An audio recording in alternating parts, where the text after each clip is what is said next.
பகுதி 1. தொடர்ச்சியாக 9வது சிகரெட்டை பற்ற வைத்தான் மித்ரா. 8வது சிகரெட் புகைக்கும் போது தெரித்து விழுந்த நெருப்பு துண்டுகள் பாலியஸ்டர் சட்டையில் பொத்தல்களிட்டதை அவன் கவனிக்கவில்லை. கை நரம்புகள் விரைப்பாகி இருந்தன. பதற்றம் பாதம் வரை பாய்ந்திருந்தது. வாழ்வின் கடைசி ஆசையை செயல்படுத்துபவன் போல அந்த புகையை ஆழமாக உறிஞ்சினான். இருமினான். பின் மீண்டும் மீண்டும் இழுத்தான். நிகழ்ச்சி முடிந்தும் அணைக்கப்படாமல் இருந்த தொலைக்காட்சி மைக்ரோஸ்கோப் கருவி வழியாக பார்க்கும் திசுக்களைப் போல திரை முழுக்க புள்ளிகளை காட்டிக்கொண்டிருந்தது. ஆடம்பர சுவர்கரிகாரத்தின் பெண்டுலத்தில் பொருத்தப்பட்டிருந்த குதிரை இடமும் வளமுமாக ஒரே சீராக ஆடிக்கொண்டிருந்தது. மித்ரா தன் 2 கால்களையும் கண்ணாடி வேய்ந்த செவ்வக டீப்பாய் மீது போட்டிருக்க இங்கிருந்து தெரிந்தவை மொத்தம் 4 மரக்கால்கள். தொலைபேசி ஒலித்த போது மித்ராவின் கவனம் கலையவில்லை. 6வது ட்ரிங்க் சத்தம் கேட்டதும் திரும்பி ஜென்ம விரோதியைப் போல தொலைபேசியை பார்த்து முறைத்தான். சிகரெட் புகையை அதன் மேல் ஊதினான். இரக்கம் காட்டாமல் அதை தொடர்ந்து கதறவிட்டான். தன் பற்களை கடித்தான். அவனது கண்கள் மிகவும் சிவந்திருந்தன. கலைந்த தலையை ஒற்றை கையால் அடிக்கடி மேலும் கலைத்து கொண்டான்.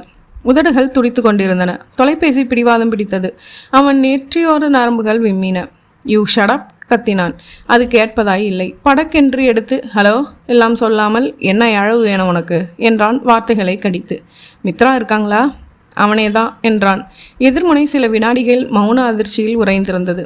நான் சித்ரா பேசுகிறேன். முதல்ல ஃபோனை வைடி. எதிர்முனையில் பதிலை கேட்காமல் தொலைபேசியை பட்டன வைத்தான். காற்றில் அரைந்து சாத்தி கொண்ட ஜன்னல் கதவை முறைத்தான். எழுந்து நின்று தன் கைகளை பின்புறம் கட்டி கொண்டு அறையின் குறுக்கில் அபத்தமாய் பாதம் வைத்து நடந்தான். குறுக்கிட்ட நாற்காலியை காலால் உதைத்து நகர்த்தினான்.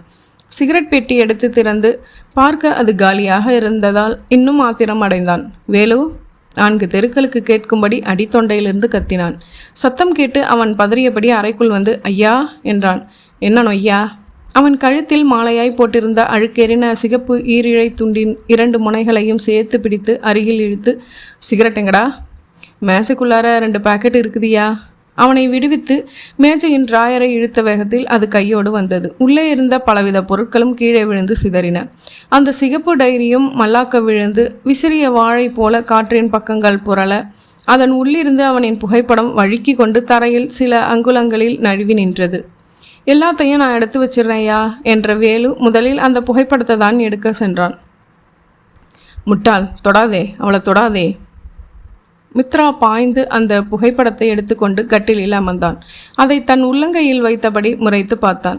தரையில் சிதறி கிடந்த மற்ற பொருள்கள் அனைத்தையும் அள்ளி போட்டுவிட்டு டிராயரை மேசையில் பொருத்திவிட்டு சிகரெட் பாக்கெட்டை அவனிடம் நீட்டினான் வேலு. டேய் உட்காரு, இங்கே உட்காரு. வேலுவின் கையை பிடித்து கட்டிலில் தன் அருகில் அமர வைத்து பாரு, எவ்வளவு அழகா இருக்கா பாரு, இந்த கண்ணை பாரு, உதட்ட பாரு, தெத்து பல்லு பாரு, முத்தம் கொடுக்கணும் மாதிரி இல்லை? பண்ணியிருக்கேன் வேலு. 1 தடவை 2 தடவை இல்லை, கணக்கே வச்சுருக்கேன். டைரியில் முத்த நாளுன்னு எழுதி எழுதி எண்ணி வச்சுருக்கேன். 74 தடவை. எத்தனை தடவை என்றான் மித்ரா. வேலுவுக்கு பயமாக இருந்தது. என்ன ஆச்சுங்க ஐயா உங்களுக்கு? சொல்லடா, எத்தனை தடவை? உங்களுக்கு உடம்பு சரியில்லைங்களாயா? டாக்டரை இட்டாரட்டுமா? சொல்டா, எத்தனை தடவை? வேலு அவன் நெற்றியை தொட்டு பார்த்தான். செருப்படி விழுப்போ. சொல்லு, இவளை நான் எத்தனை தடவை முத்தம் பண்ணியிருக்கேன்? 70 சொச்சம் என்றான் நடுங்கியபடி. சொச்சம் இல்லடா, 74 தடவை. இவ பேர் என்ன? எனக்கு தெரியாதுங்க. மேனகா. வெறும் மேனகா இல்லை, இப்போ திருமதி மேனகா ஸ்ரீதரன். பார்த்தேன்டா, இன்னைக்கு பார்த்தேன். 4 வருஷம் கழித்து இன்னைக்கு பார்த்தேன். தேடி தேடி நான் கண்டுபிடிக்க முடியாமல் ஓஞ்சு போன இவளை இன்னைக்கு பார்த்தேன். எவளாவது 74 முத்தம் ஒருத்தனுக்கு கொடுத்துட்டு இன்னொருத்தவனோட போவாளாடா? இவ புருஷன், அதான் மைத்திப்புக்குரிய ஸ்ரீதரன். கவனிச்சோனோ இல்லையோ, முதுகில் பிரா கொக்கி மாட்டுற இடத்துல இவளுக்கு ஒரு மச்சம் இருக்குது. நான் பார்த்துருக்கேன். கொக்கியையும் மாட்டி விட்டுருக்கேன். வேலு பள்ளியோடு போல கையை கட்டி உட்கார்ந்திருந்தான். மீண்டும் தொலைபேசி ஒலித்தது. வேலு சென்று எடுத்து பேசி ஐயா வந்து ரிசீவரை கையால் பற்றி ஆடிட்டர் பேசுகிறார் சார் என்றான். வைடா ஃபோனை வைடா கத்தினான் மித்ரா. சார், ஐயா தூங்குறாரு, நாளைக்கு பேசுகிறீங்களா? ரிசீவரை வைத்து விட்டு ஐயா உங்களுக்கு சாப்பிட ஏதாச்சும் கொண்டு வரட்டுமா கேட்டான். ஒரு தட்டு நிறைய மேனகாவோட சதையை கொண்டு வா. ஐயா உங்களுக்கு என்னமோ ஆயிடுச்சு, நான் டாக்டரை பேத்துடுவேன். போடா போய் விஸ்கி எடு. வேணாம் என்று கதவருகில் குரல் கேட்டது.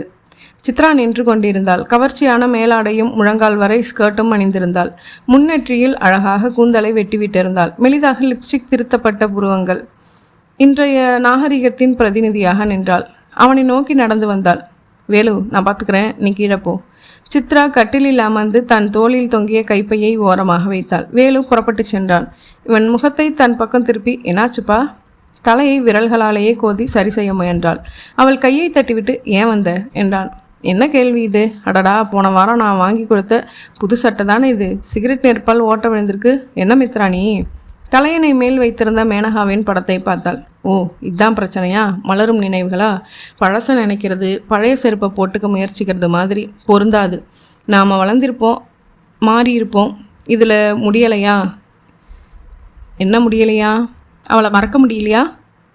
சித்ரா அவள் முகத்தை ஏந்தி பிடித்து அவள் கண்களை உற்று பார்த்தான். எத்தனை வருஷமாக பழகிட்டு இருக்கோம் நாம்? 1 வருஷம். முற்றுப்புள்ளி வச்சிடலாமா?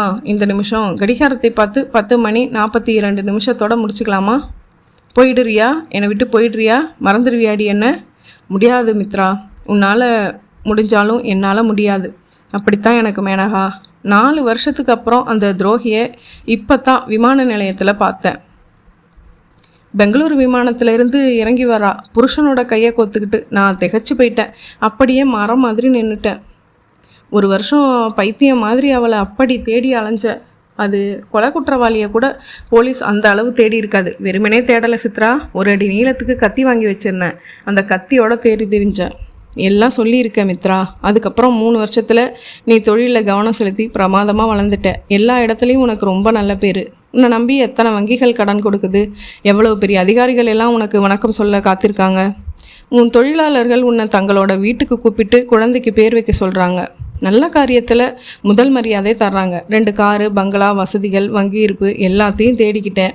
இதற்கிடையில் என்னை சந்தித்து பழகி என்னை அசத்தி உன்னையே சுற்றி சுற்றி வர செய்துட்டேன். உன் ரணத்துக்கெல்லாம் நான் அப்பப்போ மருந்து போட்டுட்ருக்கேன். இப்போ நீ பழைய ஆசாமி இல்லை. எல்லாத்தையும் கலைச்சிட்டு புதுசாக மாறிட்ட. இப்போ போய் நீ இவ்வளவு ஆசைப்படுறது ஆச்சரியமாக இருக்குப்பா. சித்ரா, நான் பாதிக்கப்பட்டவன். காயம் ஆறி இருக்கலாம், ஆனால் தழும்பு இருக்கே, அது அழியலையே. இன்றைக்கி அவளை பார்த்ததும் அந்த தழும்பு மறுபடியும் ரணமாயிடுச்சு. அறிமுகப்படுத்துகிறா சித்ரா அவள் புருஷங்கிட்ட. இவர் என்னோட பழைய நண்பர் மித்ரான்னு. சரி, இத்தனை வருஷம் பார்க்காதவளை பார்த்தாச்சு. இப்போ என்ன செய்யணும்னு சொல்கிற? தெளிஞ்சிருந்த தண்ணி குழம்பி சேராயிடுச்சு சித்ரா. அமைதியாக இருப்பா. விஸ்கி வேணும். சித்ரா எழுந்து சென்று எடுத்து வந்து ஊற்றி தந்ததை வாங்கி கடக்கென்று விழுங்கினான். மீண்டும் மீண்டும் கேட்டு வாங்கி குடித்தான். சித்ரா கதவை சாத்து விட்டு வந்து, இப்போ அமைதியாக தூங்கு, மற்றதையெல்லாம் காலையில் பேசிக்கலாம் என்றபடி அவன் சட்டையின் பட்டன்களை கழட்டினாள். இல்லை சித்ரா, அது எவ்வளவு பெரிய துரோகம். உஷ் என்றால். எதுவும் பேசக்கூடாது, தூங்கணும். தன் மார்பில் அவன் தலையை அணைத்து கொண்டு முதுகில் குழந்தையைப் போல தட்டி கொடுத்தாள்.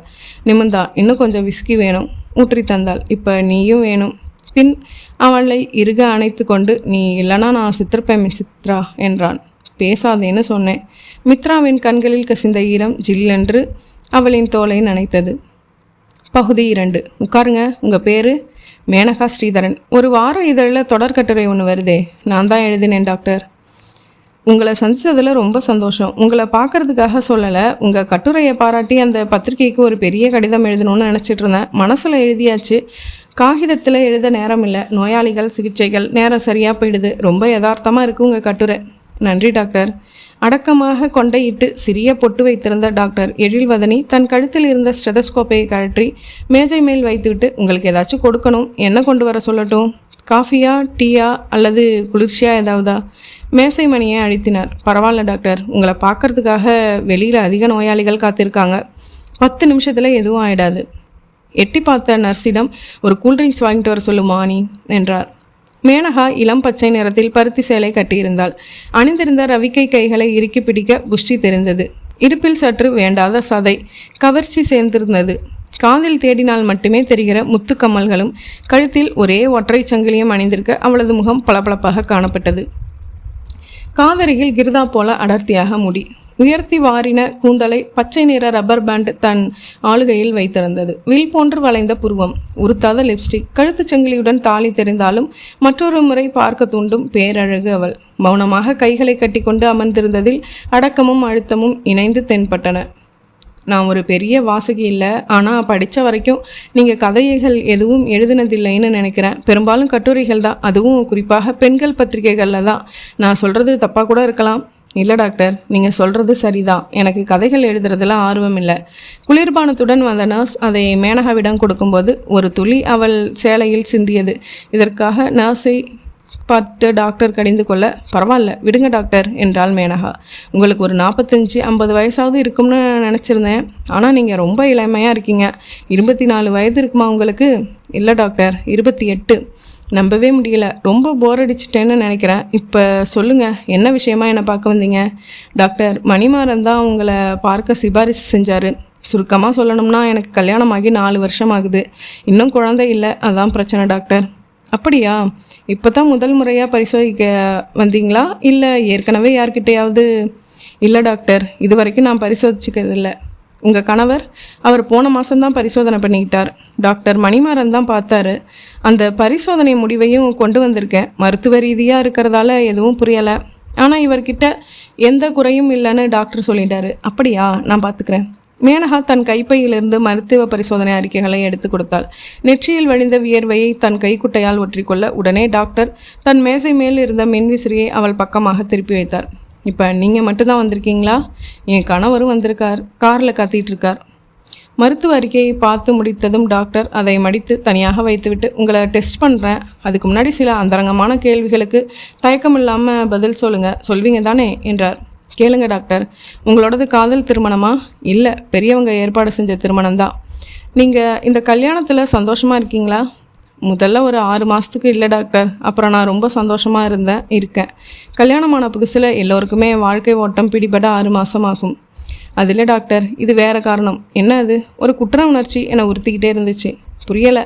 ஒருத்தருக்கு துரோகம் செய்கிறோமேங்கிற குற்ற உணர்ச்சி. இப்போவும் புரியல. மித்ரான்னு ஒருத்தரை நான் காதலித்தேன். ஆனால் அவரை கல்யாணம் பண்ணிக்கிறது தப்புன்னு மனசுக்கு பட்டது. அதனால் விலகினேன். அப்புறமா இவரை கல்யாணம் பண்ணிக்கிட்டேன். தீர்க்கமான முடிவு எடுத்திருந்தாலும் அதை செயல்படுத்தினதுக்கு அப்புறம் மனசில் சஞ்சலம் உண்டாச்சு. 6 மாதத்துக்கு மனசு அப்படியே குற்ற உணர்ச்சியில் இருந்தது. அந்த நேரம் என்னால் இவரை உண்மையான ஈடுபாட்டோட நேசிக்க முடியல. மனசுக்கு ரொம்ப ரொம்ப இம்சையாக இருந்துச்சு. அப்புறம் மெல்ல மெல்ல மனசை தேர்த்திக்கிட்டேன். மனசில் இருந்த கலக்கமும் மாறிடுச்சு. இது எனக்கு தேவையில்லாத விஷயம். இருந்தாலும் ஒரு ஆர்வத்தில் கேட்குறேன். மித்ராவிடம் இருந்து ஏன் விலகுனீங்க? மன்னிக்கணும் டாக்டர், தனிப்பட்ட அந்த காரணத்தை நான் சொல்ல விரும்பலை. புரியலை. நான் கேட்டதுக்கு மன்னிக்கணும். இந்த காதல் விவகாரம் உங்கள் கணவனுக்கு தெரியுமா? தெரியும், நானே சொல்லிட்டேன், விபரமாக சொல்லிட்டேன். எப்போ சொன்னீங்க? கல்யாணத்துக்கு முந்தையே. அவர் அதை எப்படி எடுத்துக்கிட்டார்? ரொம்ப யதார்த்தமாக. என் சூழ்நிலையும் அவர் நல்லா புரிஞ்சுக்கிட்டார். அப்புறம் எப்போவாவது உங்கள் பழைய காதல் பற்றி பேசியிருக்கிறாரா? இந்த நிமிஷம் வரைக்கும் இல்லை. எரிச்சல் தர கேள்வியாக இருந்தால் பதில் சொல்ல வேண்டாம். ஆனால் காரணமாக தான் கேட்குறேன். கல்யாணத்துக்கு முன்னாடி ஏடாகூடமாக ஏதாவது நடந்து கருக்கலைப்பு பண்ணியிருக்கீங்களா? சுர் என்று எகிரிய கோபத்தை உடனே விழுங்கி கொண்டு, இல்லை டாக்டர், மித்ரா கிட்ட நான் எல்லாம் தாண்டி பழகலை. சரி, உடல் உறவில் உங்களுக்கு ஈடுபாடு உண்டா இல்லையா? அதாவது இது ஒரு மனைவியோட கடமைன்னு சம்மதிக்கிறீங்களா? இல்லை இயல்பான ஆர்வம், ஈடுபாடு எல்லாம் உண்டு டாக்டர். உங்கள் கணவருக்கு? அவருக்கும் தான். கற்பத்தடைக்காக ஏதாவது வழிமுறைகளை கையாண்டிங்களா? ஆரம்பத்தில் இருந்தே இல்லை. 10வது மாதமே குழந்தை வேணும்னு அவர் சொன்னார். ஆமாம் டாக்டர். சில நேரம். அது தப்பா டாக்டர்? தப்பில்லை, என்னோட வாங்க. அந்த அறையுடன் இணைந்த உள்ளறைக்கு டாக்டருடன் சென்ற மேனகா அவர் கூறியபடி அங்கிருந்த ஒரு நீளமான மேசை மீது படுத்து கொண்டாள். டாக்டர் கதவை சாத்தினார். 10 நிமிடங்கள் கழித்து இருவரும் வெளியே வந்து முன்போல நாற்காலியில் அமர்ந்தனர். ரத்தம் சிறுநீர் பரிசோதனைக்கு எழுதி தரேன். இங்கேயே பரிசோதனை மையம் இருக்குது. அந்த முடிவை பார்த்துட்டு நான் உங்களை ஃபோனில் கூப்பிடுறேன். அதுக்கப்புறம் நீங்கள் வரலாம். அவசியப்பட்டால் ஸ்கேன் பண்ணி பார்க்குறேன். எதுக்கும் நீங்கள் கவலைப்படாதீங்க. ஒரு பிரச்சனையும் குறையும் இல்லாதவங்களுக்கு கூட 8-9 வருஷம் கழித்து குழந்தை பிறந்திருக்கு. எந்த குறையாக இருந்தாலும் நிவர்த்தி செய்கிறதுக்கு இப்போ வழிகள் நிறைய இருக்குது. வேணா பாருங்கள், உங்கள் குழந்தைக்கு நான் தான் பேர் சூட்ட போகிறேன் சிரித்தார் டாக்டர். பேசிக்கொண்டே அவர் எழுதி கிழித்து நீட்டிய மருந்து சீட்டை வாங்கி கொண்டு எழுந்த மேனகா, ஃபீஸ் எவ்வளவு டாக்டர்? நாளைக்கு உங்கள் குழந்தை எனக்கு கொடுக்க போகிற முத்தம் என்றார் டாக்டர். உடனே மேனகா தன் கைப்பையில் இருந்து 100 ரூபாய் நோட்டை வெளியில் எடுக்க முயன்றாள். ஆனால் அதை தடுத்த டாக்டர். பின்னர் பரிசோதனை மையம் நோக்கி நடந்தாள் அவள். பகுதி 3. மித்ராவுக்குத்தான் முதலில் விழிப்பு வந்தது. ஜன்னல் கண்ணாடிக்கு வெளியில் தேய்ந்த வெளிச்சம் காளையின் பிரசவத்தை அறிவித்தது. இந்த நேரத்தில் வேலு சமையலறைக்குள் இருந்து தனது பிரத்யேக சுவாமி படங்களுக்கு மணி எடுத்து பூஜை செய்வது மெலிதாக கேட்டது. தன் மார்பின் குறுக்கில் விழுந்திருந்த சித்ராவின் கையை பூ போல் எடுத்து ஒரு தலையணையை சொருகி அதன் மேல் வைத்துவிட்டு எழுந்தான். தலையில் தொங்கிய 1-2 காய்ந்த மல்லிகைகள் உதிர்ந்தன. உடைகள் கலைந்திருக்க லேசாக வாய்ப்பிழந்தவாறு அவள் உறங்கி கொண்டிருந்தாள். முழங்காலுக்கு மேல் உயர்ந்திருந்த அவளின் மேலாடையை சரி செய்துவிட்டு தனி நாற்காலியில் அமர்ந்தான் மித்ரா. தலை வலித்தது. உடம்பை முறுக்கி சோம்பல் முறித்தபோது உடல் அதிர்ந்து சில வினாடிகள் சிலித்து அடங்கியது.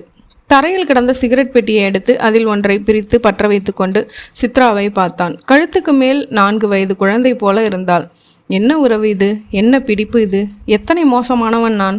என் மேல் எப்படி இவளால் இத்தனை அன்பு செலுத்த முடிகிறது? என்னோடு பழகிய அத்தனை பெண்களும் 3வது சந்திப்பில் போடா என்று போயிருக்கிறார்கள்.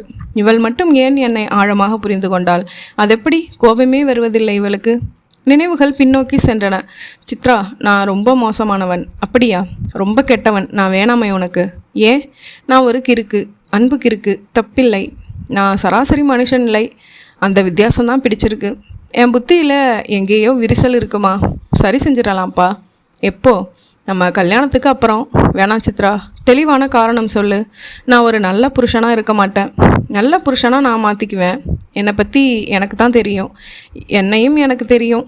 ரொம்ப ஏமாந்துருவேன். ஏமாறுறது எனக்கு புதுசு இல்லை. பரவாயில்ல. ஏன் ஏன் என்ன போயினா நீ என்ன மட்டமா? ஆமாம், நான் செஞ்ச உதவிக்காக நேசிக்கிறியா? அப்படின்னா நன்றி சொல்லிட்டு நகர்ந்திருப்பேன். எனக்குள்ளே திமிர் இருக்குது, அதுவும் எனக்கு பிடிச்சிருக்கு. எனக்குள்ளே முட்டாள்தனம் இருக்குது, அதுவும் பிடிக்கும்.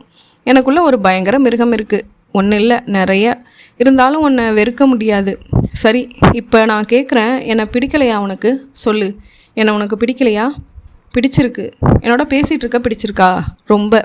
என்னை தொடணும்னு தோணலையா? அடிக்கடி. அப்புறம் எதுக்கு வேஷம்? இது வேஷம் இல்லை சித்ரா, அக்கறை. என்ன அக்கறை? உன் எதிர்காலத்தை பற்றின அக்கறை. எதையும் மிகைப்படுத்தி பார்க்குற.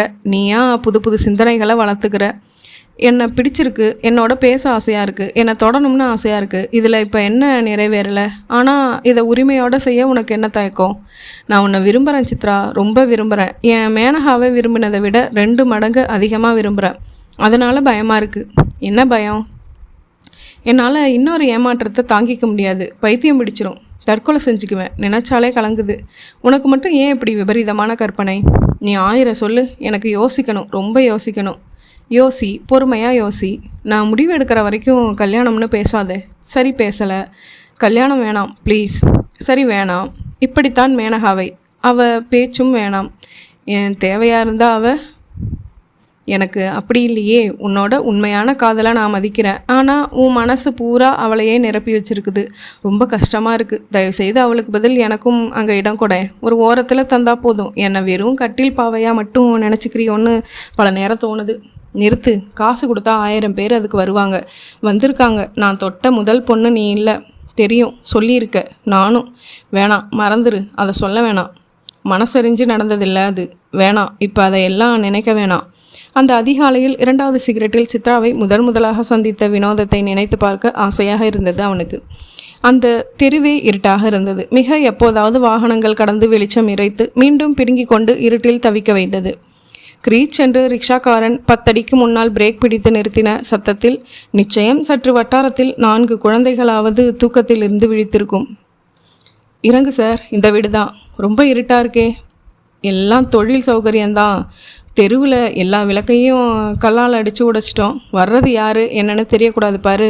அது சரி, ரொம்ப இருட்டாக இருந்தால் 50 வயசு கிழவியா 20 வயசு இலசான்னு சொல்லி ஏமாத்திடுவான். அட, தொட்டா தெரிஞ்சிடாதா? சுதிர் அப்படியெல்லாம் செய்ய மாட்டான். போயிட்டு வா துரை, நான் சாயா குடிச்சிட்டு பீடி அடிச்சிட்டு வர்றேன். குறைந்த அளவு ஒளியை தரக்கூடிய விளக்கைத்தான் அந்த வீட்டினுள் போட்டிருந்தார்கள். நெற்றியில் கைக்குட்டை கட்டின சுதிர் வந்து கையை பிடித்து கொண்டு, வாதுரை, பார்த்து நாளாச்சுது என்றான். பணத்தை கத்தையாக உருவி வழங்க வேண்டும். அப்போதுதான் துரைப்பட்டம், இல்லாவிட்டால் தரைமட்டம். நல்ல கதையாக இருக்குதே. சொல்லாமல் கொள்ளாமல் நீ பாட்டுக்கு இடத்த மாற்றிட்ட. விசாரித்து 3 ரிக்ஷா மாறி இங்கே வந்திருக்கேன். என்ன பண்ணுறது துரை? அந்த ஏரியாவுக்கு புது போலீஸ் அதிகாரி வந்துட்டார். அவர் மாமூல் வாங்குறதில்ல. பார்க்கலாம் எத்தனை நாளைக்கு. அதான் ஜாக மாற்றிட்டேன். உனக்கு பிடிச்ச சரசா இப்போ இல்லையே, அது பெங்களூர் போயிருக்குது. ஷில்பான்னு ஒரு குட்டி இருக்குது. பேரே ஷோக்கா இல்லை. போ, உனக்கு ரொம்ப பிடிக்கும். எவ்வளவு பணம் கிடக்குது? உன்னாண்ட நான் என்னைக்கு பேரம் பேசியிருக்கேன். திருப்தியாக கொடு. மாடி மேலே 2வது அறை. போ. மாடியில் 2வது அறையின் கதவை தள்ளி திறந்ததும் மீண்டும் ஒரு சோகையான 25 வாட்ஸ் பல்பு. கட்டிலில் ஷில்பாவை தேடினான்.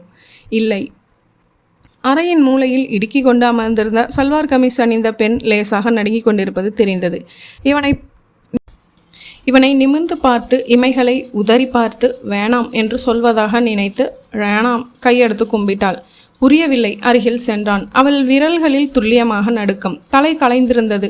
உதடுகள் துடித்து கொண்டிருந்தன. ஷில்பா என்று தோளில் கை வைக்க மின்சாரம் பாய்ந்ததைப் போல உதறி கொண்டாள். தலையை தூக்கி பார்க்க முயற்சித்தாள். தலை நிற்கவில்லை. லொடக்கென்று ஒரு பக்கமாக சாய்ந்து கொள்ள கண்களில் மயக்கம் இருந்தது. வேணாம் என்றவள் மறுபடியும் ஒரு முறை கையெடுத்து கும்பிட்டாள். என்னாச்சு உனக்கு? ஜுரமா? தொட்டு பார்த்தான். முழங்கால்களை கட்டி கொண்டு நத்தை தன் ஓட்டுக்குள் ஒளிவது போல சுருங்கி கொண்டாள். புதுசா என்றான். வேணாம். உனக்கு என்ன பண்ணுதுமா? காமம் காணாமல் போய் இரக்கம் மூட்டெடுக்க தொடங்கியது. என்னை சொல்லு. உன்னை ஊசி போட்டு முடியலை. என்னால் முடியலை. வேணாம். காலையிலேருந்து 7 பேர். வேணாம் ப்ளீஸ். அவள் கண்களில் கண்ணீர். மித்ரா வேகமாக வெளியே வந்து சுதீர் என்ன இது? என்னாச்சு துரை? முரண்டு பண்ணுறாளா? ஊசி போட்டியா? என்ன ஊசி? இதெல்லாம் சகஜம்தான் துரை. நேற்று தான் கிடச்சது. சுலையா 2000 கொடுத்துருக்கேன். ஆரம்பத்தில் மிரளும். ஊசி போட்டு தான் ஆகணும். போத ஊசி. ஐயோ, நீ கண்டுக்காமல் காரியத்தில் இறங்குதுற. கடிச்சிட மாட்டா. வேணும்னா இன்னொரு ஊசி போட்டுடுறேன்.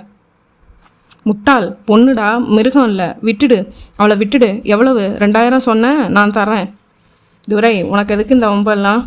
பாவண்டா, திமிர் எடுத்து வந்திருந்தா சரி. வேணாம்னு கையெடுத்து கும்பிடுறவளை பாவண்டா. இந்தா 500 சேர்த்து தரேன். இவளை நான் கூட்டிகிட்டு போகிறேன். ஆஸ்பத்திரியில் சேர்த்து சரி பண்ணி விசாரித்து அவள் வீட்டுக்கு அனுப்பி வைக்கிறேன். பிடிடா சொல்கிறேன். ஆஸ்பத்திரியில் மறுநாள் அவள் கை கூப்பி கண்களில் கண்ணீருடன் நீங்கள் தெய்வம் என்றாள். இல்லை, மகா மோசமான மனுஷன். அதை விடு ஷில்பா. நீ எந்த ஊர்? என் பேர் ஷில்பா இல்லை, சித்ரா. சரி, எந்த ஊர் சொல்லு. உன்னை பத்திரமா அனுப்பி வைக்கிறேன். அனுப்பி வச்சு எந்த மூஞ்சியை வச்சுக்கிட்டு என் குடும்பத்தில் நுழைய முடியும் சார்? என்ன நடந்துச்சு? காதல். அவனை ரொம்ப நம்பினேன். எல்லாரையும் உதறிட்டு ஓடி வந்தேன். வித்துட்டு போயிட்டான். என்னோட விலை வெறும் 2000 ரூபாய் சார். கண்களில் இருந்து முத்துக்கள் உதிர்ந்தன. சரி, ஊருக்கு போக விரும்பலைன்னா உன்னை இங்கேயே ஒரு பெண்கள் விடுதியில் சேர்த்துடுறேன். உனக்கு ஏதாச்சும் ஒரு ஆஃபீஸில் வேலை வாங்கி தர்றேன். பார்க்குறியா? தலையசைத்து மீண்டும் தெய்வம் என்றாள். அப்புறம் மெல்ல மெல்ல நெருக்கமாக பழகி ரசனைகளை பேசி பழைய கசப்புகளை காயங்களை பகிர்ந்து 2 பேருக்கும் காதல் துளிர்த்தது. அவளின் சத்தம் கேட்டு நிகழ்காலத்திற்கு வந்தான். குட் மார்னிங் மித்ரா என்றான் எழுந்து கைகளை உதறிக்கொண்டு. Good morning. என்னை மன்னிச்சிருமா. எதுக்கு? ராத்திரி உன்னை திட்டின்னு என்ன நினைக்கிறேன். உரிமை இருக்கு மித்ரா. இருந்தாலும் நான் ரொம்ப உணர்ச்சி வசப்பட்டு. விடு, இப்போ மனசு தெளிவாக இருக்கா? ஓரளவு தானா? உன்கிட்ட எதையும் மறைக்கிறதில்ல சித்ரா. நான் தீர்மானிச்சிருக்கேன். என்ன? மேனகாவை தனியாக சந்தித்து பேசுறதுன்னு. என்ன பேசணும்? அது பேசிட்டு வந்து சொல்கிறேன். வேலு, 2 காஃபி கொண்டா. கட்டளையிட்டவாறு குளியல் அறைக்குள் நுழைந்த மித்ராவை சலனமில்லாமல் பார்த்தாள். பகுதி 4. முதுகு குலுங்க கட்டிலில் படுத்து அழுது கொண்டிருந்தாள் மேனகா. உதடுகளை உட்புறமாக மடக்கி விம்மல்களை கட்டுப்படுத்த முயன்றும் முடியாமல் போனது. அறைக்குள் வந்தான் ஸ்ரீதரன். மேனகா, என்ன இது? லைட்டு போடாமல் இருட்டுக்குள்ளே என்ன செய்கிற? விளக்கு எரிந்ததும் அவள் அழுவதை பார்த்தான். மெதுவாக அருகில் வந்து அமர்ந்து முதுகை தடவி கொடுத்தான். ஏன், என்னாச்சு? டாக்டர்கிட்ட போயிருந்தேன். அவளால் மேலே சொல்ல முடியவில்லை. தெரியும், நான் இப்போ டாக்டரை பார்த்துட்டு தான் வர்றேன். எதுக்கு பழற? கண்ணத்தோட முதல்ல. என்கிட்ட தான் குறை இருக்குன்னு. விடு, சொல்ல வேணாம். அதான் பார்த்துட்டு தானே வர்றேன். மருந்து எழுதி கொடுத்துருக்காராமே. 1 வருஷம் தொடர்ந்து சாப்பிட்டு வந்தால் பலன் இருக்கும்னு சொன்னார். பொய், அது சும்மா ஆறுதலுக்காக சொன்ன வார்த்தை. நிச்சயமாக எல்லா மருந்து வைட்டமின்களாக தான் இருக்கும் என்றவள், என்னை மன்னிச்சிருவீங்களா? எதுக்கு மேனகா? என்னால் ஒரு குழந்தையை பெற்று தர முடியாதே. வாழ்க்கையில் அது மட்டும்தான் இருக்கா? அதே என்னங்க முக்கியம். அசடு மாதிரி பேசாத. முதல்ல உனக்கு நம்பிக்கை வேணும். அந்த மருந்துகளை எடுத்துக்கோ. எல்லாம் சரியாக போயிடும். நமக்கு நிச்சயம் குழந்தை பிறக்கும் மேனகா என்று ஆறுதலாக அவன் சொன்னான்.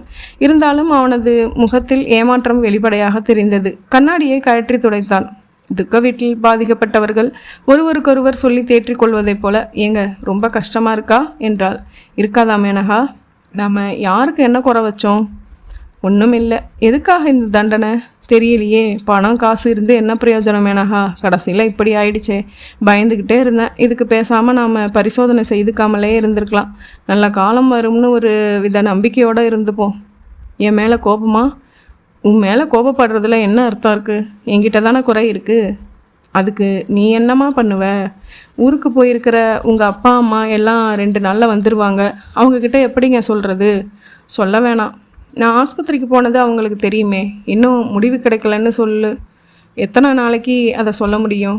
இந்த பரிசோதனையில் சரியாக தெரிஞ்சிக்க முடியலை, இன்னும் சில பரிசோதனைகள் எடுக்கலாம்னு இருக்கோம் அப்படின்னு சொல்லு, அல்லது வேறு எதையாவது சொல்லு. ஆனால் உண்மையை சொல்லிடாத மேனகா, அவங்களால ஏற்றுக்க முடியாது. அதுலேயும் அம்மாவால் நிச்சயமாக தாங்கிக்கவே முடியாது, ரொம்ப உடைஞ்சு போயிடுவாங்க.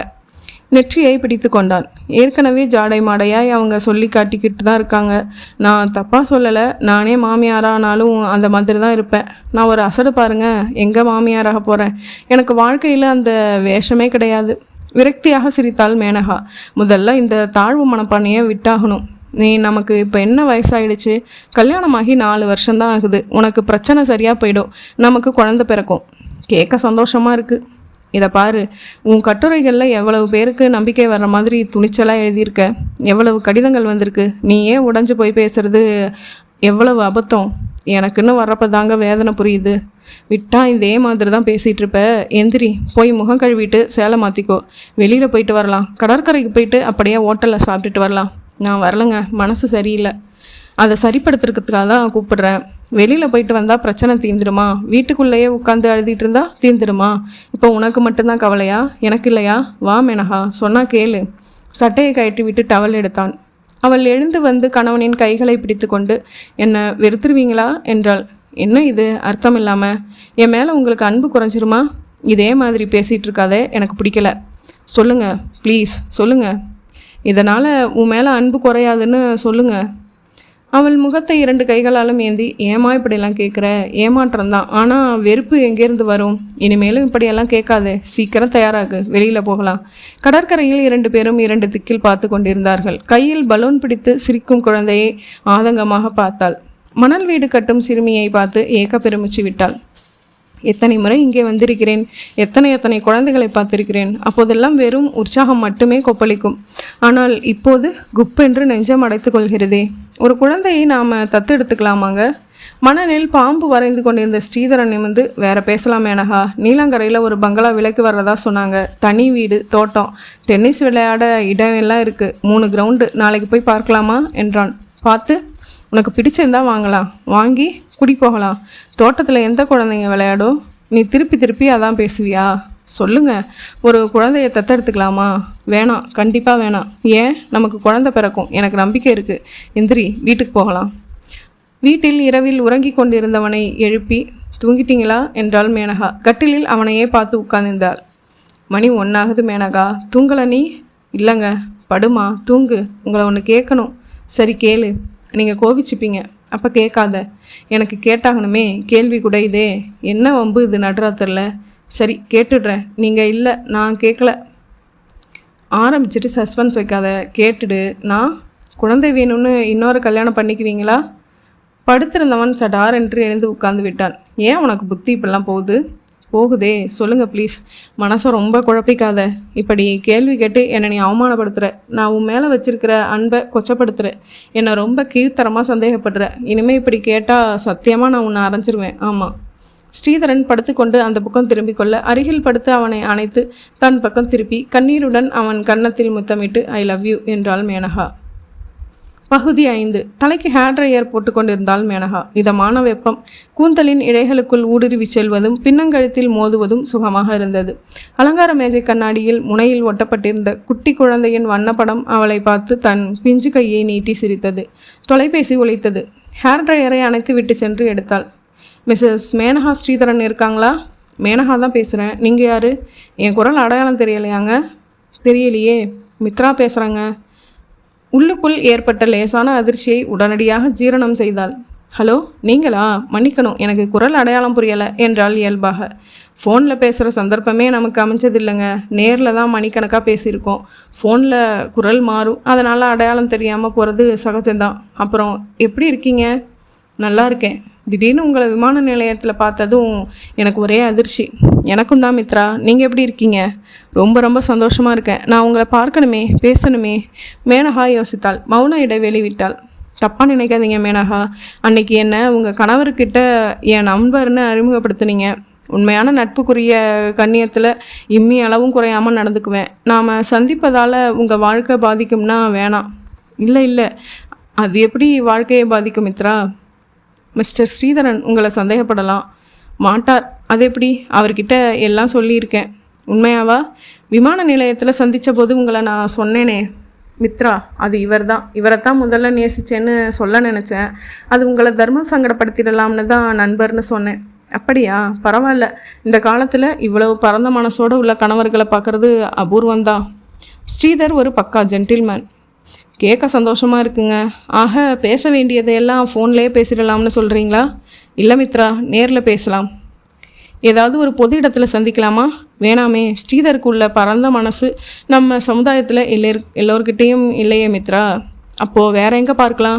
வீட்டுக்கு வர்றீங்களா? சாயங்காலம் 5:30 மணிக்கெல்லாம் ஸ்ரீதர் வந்துடுவார். அப்போது நம்ம பேசலாம். அந்த நேரத்தில் உன்னோட தனியாக பேச சந்தர்ப்பம் கிடைக்க போகாதே. அப்படின்னா 5:30 மணிக்கு முன்னாடி வா, பேசலாம். 4 மணிக்கு? சரி, 4 மணிக்கு வா.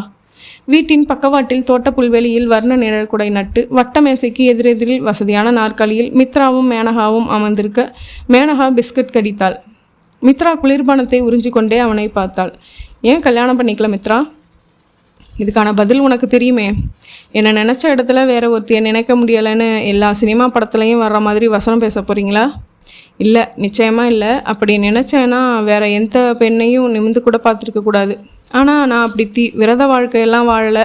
வாரத்துக்கு 2 தடவை தற்காலிக கல்யாணம் பண்ணிக்கிறேன். உடம்பு என்னத்துக்காகும்? ஏன் ஒரு பொண்ணை கல்யாணம் பண்ணி வாழ்க்கையில் செட்டில் ஆகலாமே. கல்யாணங்கிறது செட்டில் ஆகிறாமான்னு ஒரு கேள்வி இருக்குது. பதில் கிடச்சதும் பண்ணிக்கலாம்னு இருக்கேன். அதை விடுங்க. இப்போ நீங்கள் எப்படி இருக்கீங்க? உலகத்திலே அதிர்ஷ்டக்காரி நான் தானே நினைக்கிறேன். ரொம்ப நல்ல புருஷன். நினச்சது எல்லாம் நடந்தது. வேறு என்ன வேணும் எனக்கு? எத்தனை குழந்தைங்க உங்களுக்கு? எதுலேயும் அதிகம் கூடாது இல்லையா? ரொம்ப சந்தோஷமாக இருந்தாலும் திகட்டிடுமே. வருத்தப்படுறதுக்கு ஏதாச்சும் ஒரு விஷயம் வேணுங்கிறதுக்காக அந்த பாக்கியத்தை மட்டும் கடவுள் எனக்கு கொடுக்கல. மன்னிக்கணும் மேனகா. ஒரு குட்டி பொண்ணையோ பையனையோ கூப்பிட்டு எனக்கு அறிமுகப்படுத்த போகிறேன்னு நினச்சிட்டு இருந்தேன். டாக்டரை சந்தித்து ஆலோசனை பண்ணிட்டீங்களா? ஆமாம், என்கிட்ட தான் குறை இருக்கான். ஒப்புக்கு ஒரு மருந்து எழுதி கொடுத்துருக்கார். சீக்கிரத்தில் ஒரு குழந்தைய தத்தெடுக்கலாம்னு இருக்கும். வெளிப்படையாக ஒரு கேள்வி கேட்கலாமா உன்னை? தாராளமாக கேட்கலாம். தன் கழுத்து சங்கிலியை முறுக்கி கொண்டே மெதுவாக கேட்டாள் அவள். நான் துரோகம் செஞ்சதான் நினைக்கிறீங்களா? அவன் தன் மார்புக்கு குறுக்காக கைகளை கட்டி கொண்டான். இதுக்கு என்ன பதில் சொல்கிறதுன்னு தெரியலை. அவ்வளோ தூரம் உங்களை நேசிச்சுட்டு கடைசியில் வலுக்கட்டாயமாக பிரிந்து ஸ்ரீதரை கல்யாணம் பண்ணிக்கிட்டதில் என் வரைக்கும் சில நியாயங்கள் இருந்தது. ஆனால் அதையும் மீறி ஒரு குற்ற உணர்ச்சி இந்த நிமிஷம் வரைக்கும் இருக்குது. கடைசியாக எழுதிய நீண்ட கடிதத்தில் என் மனசை முழுக்க கொட்டி இருந்தேன். அதை படிச்சுட்டு நான் செஞ்சது நியாயம்னு நீங்கள் உணர்ந்தீங்களா? இல்லை, அப்போ உணரலை.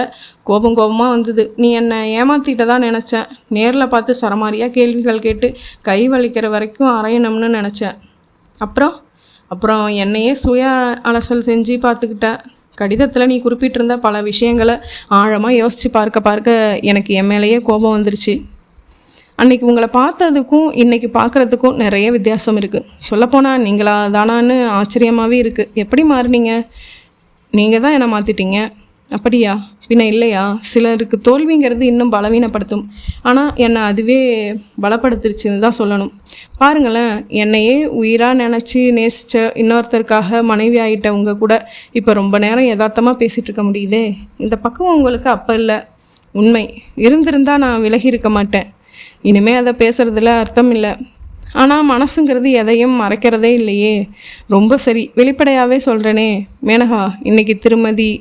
இது என் புத்திக்கு புரியுது. ஆனால் என்னோட பேசின பழகின பழைய மேனகாவை நினச்சி பார்க்கத்தானே செய்கிறேன். அது தப்பு தான், பண்பாடு இல்லை தான். ஆனால் அந்தரங்கத்துக்கு சட்டத்திட்டம் வேலி வரம்பு எதுவும் இல்லைங்க.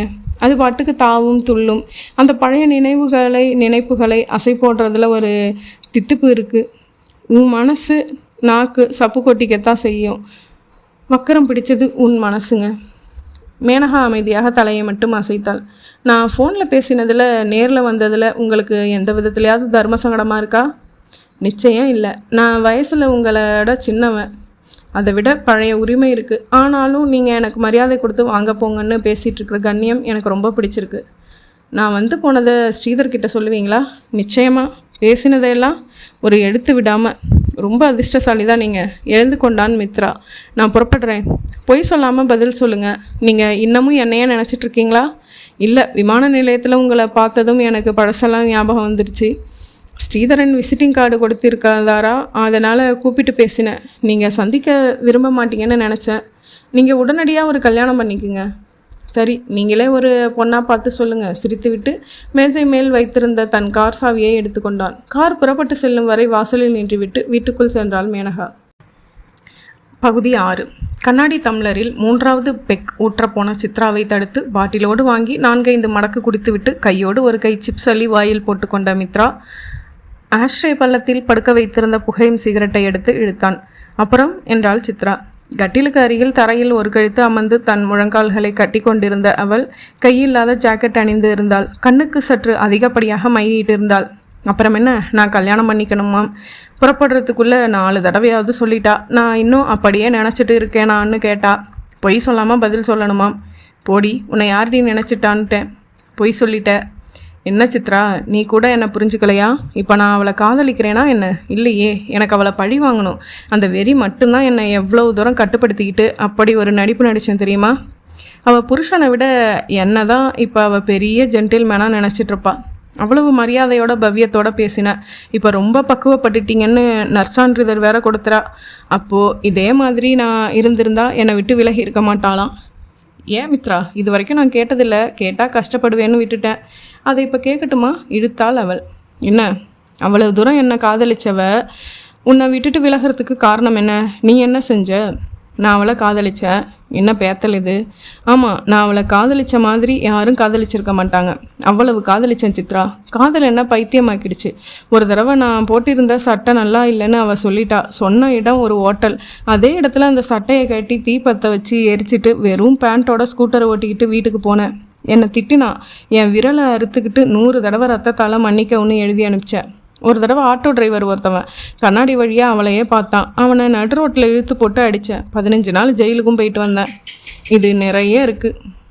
இதெல்லாம் அவள் மேலே நான் வச்சுருந்த அளவுக்கு அதிகமான காதல் தான்னு அவளுக்கு புரியலை.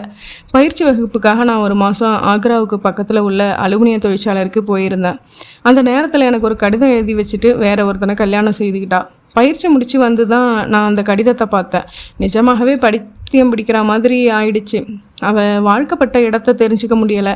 அவளை தேடி கொலவெறியோடு அலைஞ்ச அந்த வெறி இன்றைக்கும் இருக்குது. இப்போது அவளை கொல்றது என் நோக்கம் இல்லை. நான் தவிச்ச தவிப்பை போல் அவளும் அனுபவிக்கணும்னு துடிக்கிறேன். அந்த கடிதத்தை படித்து நீங்கள் சமாதானம் ஆனீங்களான்னு கேட்டால் பாரு, நீயே படித்து பாரு. 1,00,000 தடவை படித்தும் நான் சமாதானமாகலை. சமாதானமாக முடியுமான்னு பாரு. கட்டிலின் மெத்தையை தூக்கி அங்கு பத்திரப்படுத்தி வைக்கப்பட்டிருந்த அந்த கடிதத்தை எடுத்து சித்ராவின் மடியில் போட்டான். படிச்சு பாரு, என் காதலோட மரண சாசனம். அந்த கடிதத்தை வெகு பத்திரமாக பிடித்து படித்தாள் அவள். நான் நேசிக்கும் இனிய மித்ராவுக்கு, மேகாவின் இறுதியான கடிதம். இந்த கடிதம் படிக்கிற உங்களை மட்டுமல்ல, எழுதிய என்னையும் மிகவும் வேதனைப்படுத்தியது என்பது உண்மை. மனதை பாறையாக்கி கொண்டு இதை எழுதுகிறேன். நீங்கள் ரொம்ப நல்லவர், ஆனால் சராசரி மனிதர் இல்லை. அதை சரியாக புரிந்து கொள்ளாமல் நான் உங்களுடன் மிக நெருங்கி பழகிவிட்டேன். இப்போது புரிந்து கொண்டதால் மேலும் தொடர்வதை பற்றி நிறைய யோசிக்க வேண்டியிருக்கிறது. கரும்பை பிழிந்து சாறு எடுக்கலாம், ஆனால் நீங்கள் மலரை பிழிந்து மனம் நுகர விரும்புபவர். எதிலும் அதீதம் என்பது கசப்பு. உங்கள் நேசிப்பு உண்மையானதுதான், ஆனால் அதில் நீங்கள் காட்டும் விசித்திரமான தீவிரம் கவலைக்குரியது, பயப்பட வைப்பது. முரட்டுத்தனமான அன்பு என்று சமாதானப்படுத்தி கொண்டு உங்களை சரி செய்ய பலமுறை முயன்று தோற்ற பின்னர் இக்கடிதத்தில் என் முடிவை எழுதுகிறேன். எல்லை கடந்து என்னை நேசிப்பது பெருமைதான், ஆனால் அது என் உணர்வுகளையும் சுதந்திரத்தையும் பாதித்து விடக்கூடியது. நாளைக்கு திருமணத்திற்கு பிறகு என்னோடு பேசுகிற பால்காரனும் தபால்காரனும் காய்கறி வண்டிக்காரனும் உங்களிடம் அடிபட்டு செத்துப்போவார்கள் என்று பயப்படுகிறேன். என்னை உங்கள் பிரத்யேக வட்டத்திற்குள் நிறுத்தி அழகு பார்த்து கொஞ்சுவீர்கள். ஒரு ஜோசிய கிளியாகி விடுவேன் நான். என் இறக்கைகள் வெட்டப்படும். அதில் எனக்கு சம்மதமில்லை. தயவுசெய்து என்னை புரிந்து கொள்ளுங்கள். எனக்கு உங்கள் மீது கோபமில்லை. என் வாழ்க்கை பற்றிய பயமே காரணம். என்னை மன்னித்து விடுங்கள். உங்களை என் வாழ்க்கைக்கு துணையாக ஏற்றால் நிறைய பிரச்சனைகளை சந்திக்க வேண்டி வரும் என்பதால் நான் உங்களை விட்டு விலக விரும்புகிறேன். இந்த கடிதத்தை படித்ததும் கிழித்து விடாதீர்கள். தயவுசெய்து பத்திரப்படுத்தி வையுங்கள். என்றைக்காவது ஒரு நாள் நீங்கள் தெளிந்து பக்குவம் அடைவீர்கள். அப்போது இந்த கடிதத்தை படித்து பார்த்தால் என் மேல் கோபப்படவே மாட்டீர்கள். இப்படிக்கு இயலாது என்று புரிந்தும் உங்களை மறக்க முடியும். விரும்பும் மேனகா. படித்துவிட்டு அமைதியாக நிறுந்து பார்த்தாள். படிச்சியா? மேனகாவுக்கு பொறுமை இல்லை மித்ரா. எதுக்கு? உன்னை முழுசாக புரிஞ்சுக்க. உங்ககிட்ட பெருசாக எந்த மாற்றமும் நான் பார்க்கலை. இதே மாதிரி அன்றைக்கி ஒரு நாள் தியேட்டரில் என்னை தொட்ட ஒருத்தனை நீ போட்டு புரட்டினியே, அப்போ எனக்கு பயம் வரலை, பெருமிதத்தான் இருந்துச்சு. ஐயோ, இவருக்கு எவ்வளவு அழுத்தமான ஆசை நம்ம மேலேன்னு உருகி போனேன். அதுதான் உனக்கும் அவளுக்கும் வித்தியாசம். பாரேன், அவளை பற்றி பேசினா உனக்கு பிடிக்காது, அது எனக்கும் தெரியும். ஆனால் உன் கூட பேசுகிறப்போ பாதி நேரம் அவளை பற்றி தான் நான் பேசுகிறேன். நீ பொறுமையாக இருக்க. இந்த சகிப்புத்தன்மை இல்லை அவளுக்கு. அது இல்லாதவளுக்கு நான் தண்டனை கொடுக்க வேணாமா? வேணாமே, விட்டுடேன். ஏன் விடணும்? சந்தோஷமாக இருக்கா அவள், அதுதான் எனக்கு பிடிக்கல. என்ன சங்கடப்படுத்திட்டு அவள் சந்தோஷமாக இருக்கிறதா? கூடாது. இதை பாரு, நான் அவளை தண்டித்து தான் ஆகணும். அதில் எந்த மாற்றமும் இல்லை. அதுக்கு நீ தான் உதவ போகிற. என்ன செய்யணும் ஏது செய்யணும்னு எல்லாம் யோசிச்சிட்டேன். எனக்கு உதவியா மாட்டியா? சித்ரா எழுந்து கட்டிலில் அவன் அருகில் அமர்ந்தாள். இப்போ வாழ்ந்துக்கிட்டு இருக்கிறது என்னோட 2வது ஜென்மம். இதை கொடுத்ததே நீ தான். நான் உன்னோட அடிமை மாதிரி. அறிவுன்னு சொன்னால் பிடிக்காதுன்னு தெரிஞ்சு தான் சொன்னேன். உன் மனசுக்கு அமைதி தர எதையும் தடுத்ததே இல்லை. சிகரெட் பிடிக்காத, தண்ணி அடிக்காத, இப்படி எப்போவாவது தடுத்திருக்கேனா? நான் தடுத்தாலும் நடக்காது, அது வேறு விஷயம். ரணப்பட்டு கிடக்குது உன் மனசு. இதெல்லாம் தான் உனக்கு கொஞ்சம் நிம்மதியை தருது. அதனால தான் நான் எதுவும் சொல்கிறதில்ல. அதே மாதிரி நான் எவ்வளவு சொன்னாலும் உன் கொதிப்பு மாற போகிறதில்ல. நீ அடிப்பட்ட புலி. பழி வாங்கினாதான் நிதானத்துக்கே வருவ. நிதானத்துக்கு வரணும், அதுதான் எனக்கு வேணும். அதுக்காக நீ என்னை என்ன செய்ய சொன்னாலும் செய்வேன். உன்னை ஏமாத்தினவன் வாழ்க்கை முக்கியம் இல்லை, நொந்து போன உன் வாழ்க்கை தான் முக்கியம். சொல்லு, நான் என்ன செய்யணும்? உணர்ச்சி வசப்பட்ட மித்ரா அவளை அப்படியே அணைத்து கொண்டு நெற்றியில் முத்தமிட்டான். சொல்லு, அவளை கொலை செஞ்சுட்டு ஜெயிலுக்கு போகட்டுமா? மண்டு, ஜெயிலுக்கு எதுக்கு போகிற? அவளை ஒரே நாளில் சாகடிக்கிறதுன்னா அது என்னால் முடியாதா? எதுக்காக உன் உதவியை கேட்க போகிறேன்? அவளை தினம் தினம் சாகடிக்க போகிறேன். எப்படி? பேச்சுக்கு பேச்சு தான் புருஷன் ஜென்டில்மேன்னு சொன்னான் இல்லையா, அங்கே தான் வேட்டு வைக்க போகிறேன். வெடி, கன்னி வெடி, சித்ராங்கிற கன்னி வெடி என்றான் மித்ரா. நான் ஒன்றும் கன்னி இல்லை என்றால் அவள் காதோரம் கிசுகிசுப்பாக. பகுதி 7. அன்றிலிருந்து 7வது நாள் இரவு 9:30 மணிக்கு டெலிஃபோன் ஒலித்தது. ஸ்ரீதரன் குளியல் அறையில் பைஜாமா உடையில் பல்விளக்கி கொண்டிருக்க கட்டிலின் மெத்தைக்கு சலவை விரிப்பை விரித்த மேனகா வந்து தொலைபேசியை எடுத்து ஹலோ என்றாள். அவள் சத்தம் கேட்டதும் எதிர்முனையில் இணைப்பு துண்டிக்கப்பட்டது. யாரு? மேனகா வாயை துடைத்து கொண்டே வந்தான். தப்பா நம்ம நம்பரை கூப்பிட்டு இருப்பாங்கன்னு நினைக்கிறேன். நான் பேசினதும் வச்சுட்டாங்க என்றவள் மீண்டும் மெத்தை மேல் விரிப்பை விரிக்க தொடங்கினாள். மறுநாள் காலையில் ஸ்ரீதரன் குளித்து கொண்டிருக்கும் போது மேனகா சமையல் அறையில் பூரிக்கு மசால் செய்து கொண்டிருந்தாள். அப்போது தொலைபேசி ஒலித்தது. மேனகா வந்து எடுத்து ஹலோ மேனகா, ஸ்ரீதரன். எதிர்முனையில் பதில் ஏதும் சொல்லாமல் துண்டிக்கப்பட்டது. அவளுக்கு புரியவில்லை. என்ன இது? நேற்று இரவும் இதே போலத்தான் ஹலோ என்றதும் வைத்தார்கள். இன்றைக்கும் அதே போல துண்டிக்கிறார்கள். யார்? ஏன்? ஸ்ரீதரன் டைனிங் டேபிளுக்கு வந்ததும் தட்டில் பூரிகளை வைத்து கொண்டே தொலைபேசி வந்த விபரத்தை சொன்னாள். அப்படியா? இது என்ன விளையாட்டு? அறிவில்லையா? அடுத்த தடவை இப்படி ஃபோன் வந்தால் கண்ணா பின்னான்னு திட்டிடு. ஸ்ரீதரன் ஆஃபீஸ்க்கு புறப்படும்போது மறுபடி டெலிஃபோன் ஒலிக்க சற்று எரிச்சலுடன் அதை எடுத்த மேனகா ஹலோ என்றாள். ஸ்ரீதரன் இருக்காரா மேடம்? சுவாமிநாதன் பேசுகிறேன். மேனகா சிரிப்பை அடக்கி கண்டு உங்கள் நண்பர் என்று ரிசீவரை அவனிடம் நீட்டினாள். ஸ்ரீதரன் பேசி முடித்துவிட்டு நல்ல வேலை திட்டாமல் இருந்தியே, நான் வர்றேன் என்றான். அன்றைக்கு மாலை ஸ்ரீதரன் இன்னும் வீட்டுக்கு வரவில்லை. மேனகா முகம் கழுவி புடவை மாற்றி கொண்டிருந்தவள் தொலைபேசி ஒலிப்பதை கேட்டதும் உடனே யோசனை செய்தாள். இந்த முறை எதுவும் பேசாமல் அமைதியாக இருக்க வேண்டும். எதிர்முனையிலிருந்து ஏதாவது பேசட்டும். மேனகா ரிசீவரை எடுத்து காதில் வைத்துக்கொண்டு பிடிவாதமாக மௌனமாக இருந்தாள். ஹலோ, ஸ்ரீதர் தானே என்று எதிர்முனையில் பெண் குரல். மேனகா தொடர்ந்து மௌனமாக இருந்தாள். ஹலோ ஸ்ரீதர், நீங்கள் தானே? விளையாடாதீங்க ப்ளீஸ். மேனகாவுக்கு திக்கென்றது. ஒரு பெண் உரிமையோடு ஸ்ரீதர் என்று பெயர் சொல்லி அழைப்பதா? அவள் மேலும் மௌனமாக இருக்கவே இப்போது எதிர்முனையில் அமைதி ஏற்பட்டு ஒரு சில தயக்க வினாடிகளுக்கு பிறகு ரிசீவர் வைக்கப்பட்டது. லேசான அதிர்ச்சியுடன் கட்டிலில் அமர்ந்தாள் மேனகா.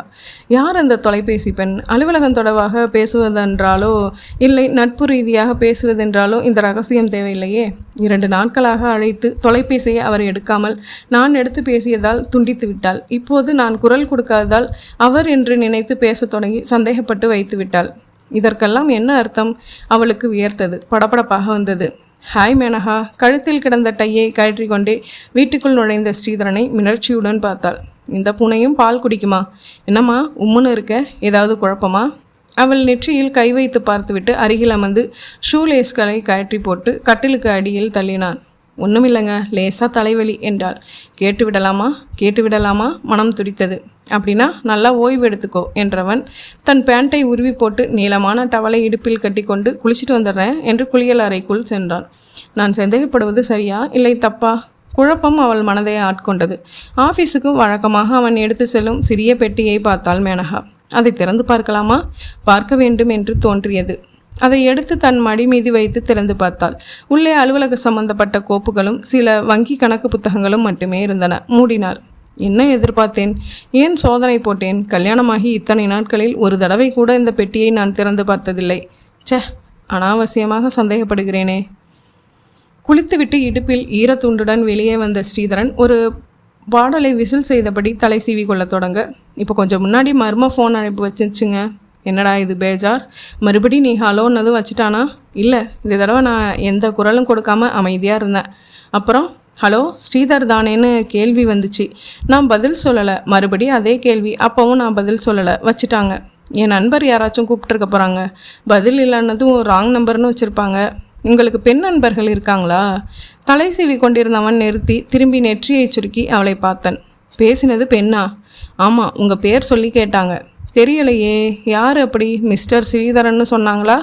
இல்லை, மிஸ்டர் இல்லை, ஸ்ரீதரன்னு கூட சொல்லலை. சுருக்கி ஸ்ரீதர்னு உரிமையாக சொன்னாங்க. இல்லை, இருக்கவே முடியாது. நீ என்கிட்ட விளையாட்டு பண்ணுற. நிஜமாக நான் கேட்டதைத்தான் சொல்கிறேன். வாய்ப்பே இல்லை என்றவன் அவள் அருகில் வந்து, யாரோ விளையாட்டு பண்ணுறாங்கன்னு நினைக்கிறேன். நான் வீட்டில் இருக்கிறப்போ ஃபோன் வந்தால் நீ எடுக்காதே, நானே எடுத்து பேசுகிறேன், சரியா என்றான். மறுநாள் முழுக்க தொலைபேசி அழைப்பு எதுவும் வரவில்லை. அதற்கு அடுத்த நாள் மதியம் 12 மணிக்கு மேனகா டிவியில் ஆங்கில படம் போட்டு பார்த்து கொண்டிருந்த போது தொலைபேசி ஒலித்தது. எடுத்து மௌனமாக இருந்தாள். ஹலோ, அம்மா தானே பேசுகிறது என்று கட்டையான ஆண் குரல் கேட்டது. மேனகா ஸ்ரீதரன் பேசுகிறேன். உங்களுக்கு யார் வேணும்? வணக்கங்கம்மா, நான் நம்ம தொழிற்சாலையில் வேலை பார்க்குற 160 பேரில் ஒருத்தம்மா. என் பேரை சொல்ல விருப்பம் இல்லை, ஏன்னா அது என் வேலைக்கே உழ வச்சிடும். ஆனால் ரொம்ப நாள் யோசித்து தயங்கி அப்புறமா முடிவுக்கு வந்து உங்களுக்கு இப்போ ஃபோன் பண்ணுறேன். என்ன விஷயம் சொல்லுங்கள். எனக்கு நம்ம முதலாளியை ரொம்ப பிடிக்குமா. சம்பளம் தர்ற எஜமாங்கிற மரியாதை மட்டும் இல்லை, அவரோட பேச்சு நடவடிக்கை இதெல்லாம் எனக்கு பிடிக்கும். அவருக்கு மகாலட்சுமி மாதிரி நீங்கள் வந்து வாய்ச்சிங்க. உங்கள் 2 பேரையும் ஜோடியாக பார்க்குறப்ப எல்லாம் நான் வீட்டில் பொண்டாட்டிக்கிட்ட இதாண்டி பொருத்தமான ஜோடின்னு சொல்லி பெருமைப்பட்டுக்குவேம்மா. இப்படி வளவலன்னு பேசுகிறது எனக்கு பிடிக்காது. நேரடியாக விஷயத்துக்கு வாங்க. அம்மா, நம்ம முதலாளிக்கு தெரியாமல் ரகசியமாக வெளியில் என் கை காசை போட்டு இந்த ஃபோன் பண்ணுறேம்மா. பேசிடணும்னு தைரியமாக முடிவெடுத்தேன். ஆனால் உங்கள் குரலை கேட்டது எனக்கு வாயே வரலாமா. எப்படி சொல்கிறதுனே புரியலை. பதட்டப்படாமல் சொல்லுங்கள். தேங்காய் உடைச்ச மாதிரி சொல்லிடுறேம்மா. உங்கள் நன்மைக்காகத்தான் சொல்கிறேன். இப்போ கொஞ்ச நாளாக நம்ம முதலாளியோட போக்கு சரியில்லைம்மா. திக்கென்றது மேனகாவிற்கு. மௌனமாக இருந்தாள். அடிக்கடி ஒரு பொம்பளை ஃபோன் பண்ணுது. இவரும் சிரித்து பேசுகிறாரு. எவ்வளவு நேரம்? அரை மணி நேரம், 3/4 மணி நேரம்னு பேசுகிறாரு. சங்கடமாக இருக்குமா. ஒரு தடவை நம்ம முதலாளியோட காரில் ஒரு பொண்ணை பார்த்ததா என் கூட வேலை பார்க்குறவன் சொன்னான். நான் நம்பலை. இன்றைக்கி ஒரு வேலையாக முதலாளியோட அறைக்கு போனப்போ அவர் ஃபோனில் அதே பொண்ணு கூட பேசிகிட்டு இருந்தது காதில் விழுந்ததும் பகீர்னு ஆகிடுச்சுமா. என்ன பேசினார் என்றால் உணர்ச்சியே இல்லாமல். நான் விசிட்டிங் கார்டு கொடுத்து அனுப்புகிறேன். மாம்பழத்தில் உள்ள அந்த ஜவுளி கடைக்கு ஃபோன் பண்ணியும் சொல்லிடுறேன். உன் பிறந்த நாளுக்கு உனக்கு பிடிச்சதா 1 டஜன் சேலை வாங்கிக்க சித்ரான்னு சொன்னாருமா. என்னது? என்ன பேர் சொன்னார்? சித்ரான்னு சொன்னாருமா. கண் நிறைஞ்ச பொண்டாட்டி இருக்கிறப்ப எவ்வளோ ஒருத்திக்கு இப்படி வாரி இருக்கிறது நியாயமாமா? உங்களுக்கு தெரிஞ்சே ஆகணும்னு நினச்சேன்.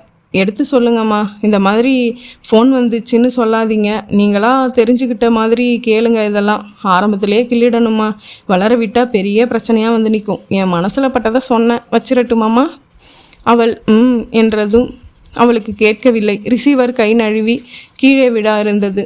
சமாளித்து பிடித்து வைத்தாள். என் ஸ்ரீதரனா இப்படி? ஏன், என்னால் ஒரு குழந்தைக்கு தாயாக முடியாது என்று அறிந்த பிறகா? இல்லை, நீங்கள் அப்படிப்பட்டவர் இல்லை என்று என்னால் நினைத்து கூட பார்க்க முடியவில்லை. நிஜம்தானா? எவனோ ஒருவன் ஃபோன் செய்வதை வைத்து நான் நம்பி விடுவதா?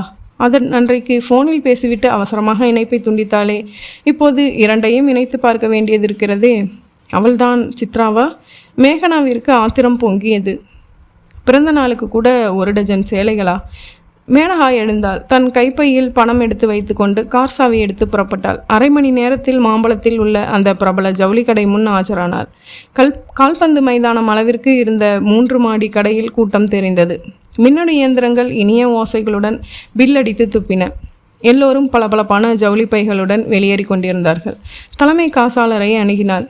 சந்தன பொட்டு, பட்டு, ஜிப்பா, விரலெல்லாம் மோதிரமாய் இருந்த அவரிடம் சார் என்றாள். என்னங்கம்மா என்றார். நான் மிஸ்ஸஸ் மேனகா ஸ்ரீதரன், அபிநயா இண்டஸ்ட்ரீஸ்னு. ஐயோ, நல்லா தெரியுமே மேடம். காலையில் என் கணவர் உங்களுக்கு ஃபோன் செய்தாராமே. ஆமாம் பண்ணினார். அவர் அவர் சொன்ன மாதிரி அவரோட விசிட்டிங் கார்டு கொண்டு வந்த பொண்ணுக்கு சேலைகளை கொடுத்து அனுப்பிச்சோம். 1 மணி நேரத்துக்கு முன்னாடியே அதை அவங்க வாங்கிட்டு போயிட்டாங்களே. தன் படபடப்பை கட்டுப்பிடித்து கொண்டாள் மேனகா. தெரியும், எங்கள் உறவினர் பொண்ணு தான் அது. எங்கே அந்த பில்லை கொடுங்க, நான் பணம் தந்துடுறேன். அவர் தன் மேசை மீது விசிட்டிங் கார்டுடன் இணைக்கப்பட்டிருந்த பில்லை எடுத்து கொடுத்தார். என்ன மேடம் அவசரம்? 2 நாள் கழித்து பில்லை ஆஃபீஸ்க்கு அனுப்பி வைங்கன்னு தானே உங்கள் கணவர் சொன்னார். இப்போ அவர் தான் எனக்கு ஃபோன் பண்ணி அந்த பக்கமாக போனால் பில்லுக்கான பணத்தை கொடுத்துட சொன்னார். அவருக்கு கடன்கிறதே பிடிக்காது, உடனுக்குடன் பணத்தை கொடுத்துடணும். யதார்த்தமாக பார்ப்பது போல் அந்த பில்லை பார்த்தாள். 14 சேலைகள் எடுக்கப்பட்டிருந்தன. மொத்தம் 8400 ரூபாய் பில் ஆகியிருந்தது. இணைக்கப்பட்டிருப்பது ஸ்ரீதரனின் விசிட்டிங் கார்டே தான், போலி இல்லை. மேனகாவிற்கு அடக்க முடியாத அளவிற்கு ஆத்திரம் பொங்கியது. பற்களை கடித்து கொண்டு பணத்தை எடுத்து கொடுத்தாள். பில்லை வாங்கி தன் கைப்பையில் வைத்து கொண்டு புறப்பட்டாள். பகுதி 8. என்ன இது என்றான் தன் முகத்திற்கு முன்பாக நீட்டப்பட்ட பில்லை பார்த்த ஸ்ரீதரன். அதைத்தான் நானும் கேட்குறேன் என்றால் அவன் முகத்தை பார்க்க விரும்பாத மேனகா. ஸ்ரீதரன் பில்லை வாங்கி பார்த்து, என்ன மேனகா, ஒரு எல்லை இல்லையா? என்ன விசேஷம் இப்போது? எதுக்காக 14 சேலைங்க என்றால் லேசான கோபத்துடன். பிறந்த நாளுக்கு என்றாள். போன மாதம்தான் உன் பிறந்த நாள் முடிஞ்சிருச்சே. புரியாத மாதிரி நடிக்காதீங்க. பிறந்த நாள் எனக்கு இல்லை, சேலை வாங்கிக்க சொன்ன உங்கள் சித்ராவுக்கு. என்ன சொல்கிற நீ? எல்லாம் தெரிஞ்சு போச்சு, இன்னும் நடிக்காதீங்க. ஏன் உங்களுக்கு புத்தி இப்படி போகுது? நீ சொல்கிறது எதுவுமே புரியலை எனக்கு. இந்த பில்லுக்கு அடியில் இருக்கிற விசிட்டிங் கார்டு உங்களோட தானே? ஸ்ரீதரன் அப்போதுதான் அதை கவனித்தான். ஆமாம், அதுக்கு என்ன? மாம்பழத்தில் உள்ள ஜவுளி கடைக்கு ஃபோன் பண்ணி சித்ராவுக்கு சேலை கொடுக்க சொன்னீங்களா இல்லையா? இந்த விசிட்டிங் கார்டை சித்ராவிடம் கொடுத்து அனுப்புனீங்களா இல்லையா? உனக்கு ஏதாவது பைத்தியம் பிடிச்சிருக்கா? உங்களுக்கு தான் அந்த சித்ரா மேலே பைத்தியம் பிடிச்சிருக்கு. இல்லைனா 1 டஜன் சேலை வாங்கிக்க சொல்லுவீங்களா? ஏய், பொறுமைக்கும் ஒரு எல்லை இருக்குது. யார் அந்த சித்ரா? அதைத்தான் நானும் கேட்குறேன். யார் அவ? எத்தனை நாளாக அந்த பழக்கம்? நிறுத்து கத்தினான். அவள் அருகில் வந்து தோள்களில் 2 கைகளையும் அழுத்தமாக வைத்து, இதே மாதிரி இன்னொரு வார்த்தை சொன்ன அரைஞ்சிருவேன் என்றான். நான் கேட்கல. நீங்கள் எது வேணுமானாலும் செய்யுங்க, யார் கூட வேணாலும் சுற்றுங்க. நான் கேட்கல. கேட்குறதுக்கு எனக்கு என்ன தகுதி இருக்குது? நான் தான் குழந்தை பெற்று கொடுக்க முடியாதவளாக ஆயிட்டேனே. அதனால தானே என்ன பிடிக்காமல் போயிடுச்சு. மேனகா, இதில் ஏதோ மோசடி நடந்திருக்கு. யாரோ உன்னை திசை திருப்ப விடுறதுக்காக இப்படி பண்ணியிருக்காங்க. நான் யாருக்கும் ஃபோன் செய்யலை, விசிட்டிங் கார்டும் கொடுத்து அனுப்பல. நானே கடைக்கு நேரில் போனேங்க. விசிட்டிங் கார்டு மட்டும் அந்தரத்தில் அங்கே பறந்து வந்து சேலை வாங்கிட்டு போகலை. ஒரு பொண்ணு தான் வந்து வாங்கிட்டு போயிருக்கா. நீங்கள் ஃபோன் செய்யாமல் 8000 சொச்சத்துக்கு கடனாக தூக்கி கொடுக்க கடைக்காரன் என்ன முட்டாளா? உங்கள் மானம் கப்பல் ஏறிடக்கூடாதுன்னு நான் பணம் கொடுத்து பில்லை வாங்கிட்டு வந்தேன். ஸ்ரீதரன் தலையை வேகமாக அசைத்து மறுப்பு தெரிவித்தான். ஏதோ தில்லுமுள்ளு நடந்திருக்கு. நீ 8000 கொடுத்து ஏமாந்துருக்க. யாரோ ஒரு பொண்ணும் ஆம்பளையும் சேர்ந்து ஃபோனில் பேசி என் விசிட்டிங் கார்டை பயன்படுத்தி நூதனமாக ஏமாற்றிருக்காங்க. பொய் சொல்ல சிரமப்படுறீங்க நீங்கள். மேனகா, அனாவசியமாக வெறுப்பேற்றுற. எனக்கு சித்ரான்னு எவ்வளையும் தெரியாது, யாரோடவையும் தப்பான தொடர்பும் கிடையாது. என் வார்த்தைகளை நீ நம்ப தயாரில்லைனா நிரூபி. அவளை கொண்டாந்து என் முன்னாடி நிறுத்தி சொல்ல சொல்லு. அனாவசியமாக நமக்குள்ள பிரச்சனை வேணாம். நான் முதல்ல அந்த கடையில் விசாரிச்சுட்டு வர்றேன். அவன் புறப்பட்டு செல்ல குழப்பமாக நின்றாள் மேனகா. இவர் சொல்வதை நம்புவதா இல்லையா? பொய்யை நம்பும்படியாக சொல்கிறாரா, இல்லை இவர் சொல்வது போல இது ஒரு வகையான நூதனமான மோசடியா? மோசடி என்றால் ஃபோனில் பேசிய பெண் குரலுக்கு அர்த்தம் என்ன? அவள் மிகவும் கலங்கி போனாள். அடுத்த 2 நாட்கள் இருவருக்குள்ளும் அதிகமான பேச்சுவார்த்தைகள் இல்லாமல் மௌனமான பனிப்போராக கழிந்தது. மறுநாள் ஸ்ரீதரன் அலுவலகம் சென்றிருந்த நேரம் தொலைபேசி ஒலித்தது. ஹலோ மேனகா, ஸ்ரீதரன். வணக்கம்மா. முன்பு பேசிய அதே தொழிலாளியின் குரல். என்ன, புதுசாக ஏதாச்சும் துப்பு சொல்கிறதுக்காக ஃபோன் செஞ்சீங்களா? அம்மா, உங்கள் 2 பேருக்குள்ளே சிண்டு முடியறதுக்கு தான் நான் ஃபோன் செஞ்சேன்னு நீங்கள் நினைக்கிறீங்க போல இருக்குது. நல்லதுக்கு என்றைக்குமே காலம் இல்லை. எனக்கு எதுக்குமா உங்கள் வாழ்க்கையை பற்றி நானாசியமான அக்கறை? நான் வச்சிடுறேன். இல்லைங்க, பரவாயில்ல, பிஹேவ் பண்ணிக்காமல் நீங்கள் சொல்ல வந்ததை சொல்லிட்டே வைங்க.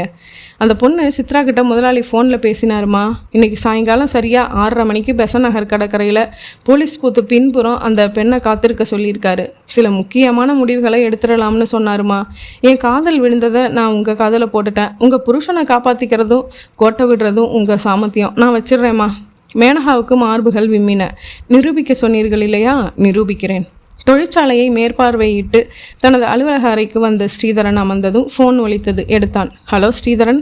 சாருக்கு வணக்கம் என்றது எகத்தாளமான ஆண் குரல். நான் யாருன்னு கேட்காதீங்க, உங்கள் மேலே அக்கறை உள்ள ஆசாமின்னு மட்டும் தெரிஞ்சுக்குங்க. உங்கள் மனைவி மேனகா பற்றி உங்களுக்கு அதிர்ச்சி தர சில உண்மையான விஷயங்களை சொல்ல விரும்புகிறேன். என்ன? ஃபோனில் பேசுகிற விஷயமா இது? இன்றைக்கி சாயங்காலம் 6 மணிக்கு பெசன் நகர் கடற்கரையில் போலீஸ் பூத்துக்கு பின்புறம் எனக்காக காத்துருங்க. எனக்கு உங்களை தெரியும், நானே வந்து பேசுகிறேன். எல்லாம் சொல்கிறேன், ஆதாரங்களை எல்லாம் காமிக்கிறேன். உங்கள் கல்யாணத்துக்கு முன்பு மித்ரான்னு ஒருத்தவனை மேனகா காதலிச்ச கதை அது உங்களுக்கு தெரியலைன்னாலும் பரவாயில்ல. இப்போ உள்ள புதிய காதலன் பிரகாஷை பற்றி, 2 பேருக்குமான நெருக்கத்தை பற்றி எல்லாம் நீங்கள் தெரிஞ்சுக்கிறது நல்லது இல்லையா? வந்தால் சொல்கிறேன், ஆதாரத்தை காட்டுறேன், அப்புறம் வர்றதும் வராததும் உங்கள் இஷ்டம். எதிர்முனை துண்டிக்கப்பட்டதும் கை நடுங்க ரிசீவரை வைத்தான் ஸ்ரீதரன். என் மேனகாவா? மித்ராவின் காதலை பற்றி சொல்லியிருக்கிறாள். இது யார் பிரகாஷ்? நிஜம்தானா? புதிய பழக்கமா? அதை மறைக்கத்தான் அனாவசியமாய் என்மேல் பழியை போட்டு சீறுகிறாளா? போய் பார்த்தால் தெரிகிறது என்னதான் சொல்கிறான் என்று தெரிந்து கொள்றாள். போயிற்று. பகுதி 9. மாலை 6 மணி. பெசன் நகர் கடற்கரை. போலீஸ் புத்தின் பின்புறம் மணலில் அமர்ந்து முனகால்களை கட்டிக்கொண்டு தூரத்தில் பாய்ந்து வரும் அலைகளை அரை இருட்டில் சிறிய கருப்பு உருவங்களாக கால்களை நனைத்தபடி நிற்கும் மனிதர்களை பார்த்தான் ஸ்ரீதரன். சாலையோரம் நின்ற கார்களில் இருந்து ஏற்றிவிடப்பட்ட கண்ணாடி வழியாக அவனை பார்த்து கொண்டிருந்தாள் சித்ரா. அவள் அருகில் சிகரெட் பிடித்தபடி அமர்ந்திருந்த மித்ரா சாலையில் கண்களை பதித்திருந்தான். திடீரென்று அவள் தோலை தொட்டான். அதோ மேனகாவோட காரு, அவன் தான் ஓட்டிக்கிட்டு வர்றா, நீ போய் நாடகத்தை ஆரம்பிக்கலாம் என்றான். சித்ரா இறங்கினாள். வேகமாக ஸ்ரீதரனை நோக்கி நடந்தாள். இவன் 20 அடி தூரத்தில் இருக்கும்போது பதற்றம் சேர்த்து கொண்டு கிட்டத்தட்ட ஓடி மூச்சரித்து கொண்டு அவன் அருகில் அமர்ந்து எக்ஸ்கியூஸ் மீ என்றாள். ஒரு அழகான பெண் திடீரென்று வந்து தன் அருகில் நெருக்கமாக அமர்ந்திருப்பதில் அதிர்ந்து போன ஸ்ரீதரனை எதுவும் பேச விடாமல் அவளே தொடர்ந்தாள். என்ன 3 ரவுடி பசங்க துரத்திட்டு வராங்க, தயவுசெய்து காப்பாத்துங்க. நீங்கள் எதுவும் செய்ய வேணாம். என் காதலர் மாதிரி நான் கொஞ்ச நேரம் இங்கே உட்கார்ந்து இருந்துட்டு போயிடுறேன் ப்ளீஸ்.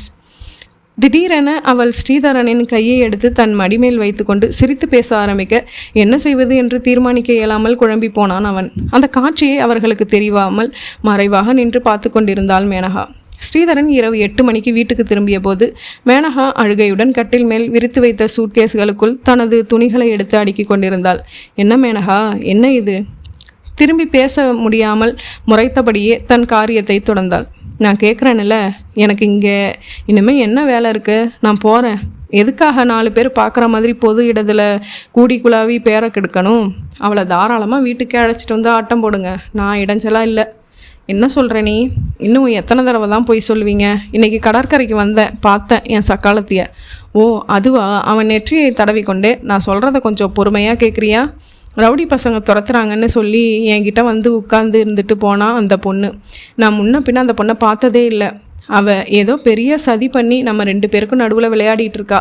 நீ போதும், நீங்கள் எந்த விளக்கமும் சொல்ல வேண்டாம். அவள் பெட்டியை எடுத்துக்கொண்டு விறுவிறுவென நடக்க, மேனகா நான் சொல்கிறத கேளு. என்னை மோசமானவனாக காட்டுறதுக்காக அந்த பொண்ணு சதி பண்ணி. ஏன் அவளுக்கு அப்படி என்ன வேண்டுதலா? தப்பு செய்ய தைரியம் இருக்குது, குட்டு வெளிப்பட்டதும் அதை ஒத்துக்கிறதுக்கு தைரியம் இல்லையே. உங்களை பார்த்தாலே எனக்கு அருவருப்பாக இருக்குது. அதற்கு மேலும் அவன் தடுக்க வெளியேறி ஆட்டோ பிடித்து கொண்டு நந்தனம் சென்றாள். 4 தினங்கள் கழித்து ஹலோ ஸ்ரீதரன் என்றான் ஒலித்த ஃபோனை எடுத்து. வணக்கம் சார், என் பேர் சித்ரா. பெசன் நகர் கடற்கரையில் நாம் சந்தித்தோம். சௌக்கியமா சார்? யாருடி நீ? ஏன் என் வாழ்க்கையில் அனாவசியமாக விளையாடுற? மிஸ்டர் ஸ்ரீதர், எனக்கும் கடுமையான வார்த்தைகளை உபயோகிக்க முடியும். வேணாம், நான் எதுக்காக இப்படி உங்கள் கூட கண்ணாமூச்சி விளையாடுறேன்னு தெரியுமா? சொல்லு. அதுக்கு ஒரு பெரிய கதையே இருக்குது. நேரில் வர முடியுமா? ஏன் நான் இப்படி நாடகமாடி உங்கள் மனைவியை உங்ககிட்ட இருந்து பிரிச்சேன்னு சொல்கிறேன்? எதுங்கே வரணும்? பொது இடத்துக்கு வேணாம், என் வீட்டுக்கு வாங்க, முகவரி சொல்கிறேன், குறிச்சிக்குங்க. அவள் சொல்ல சொல்ல குறித்து கொண்டான். எத்தனை மணிக்கு வர்றீங்க?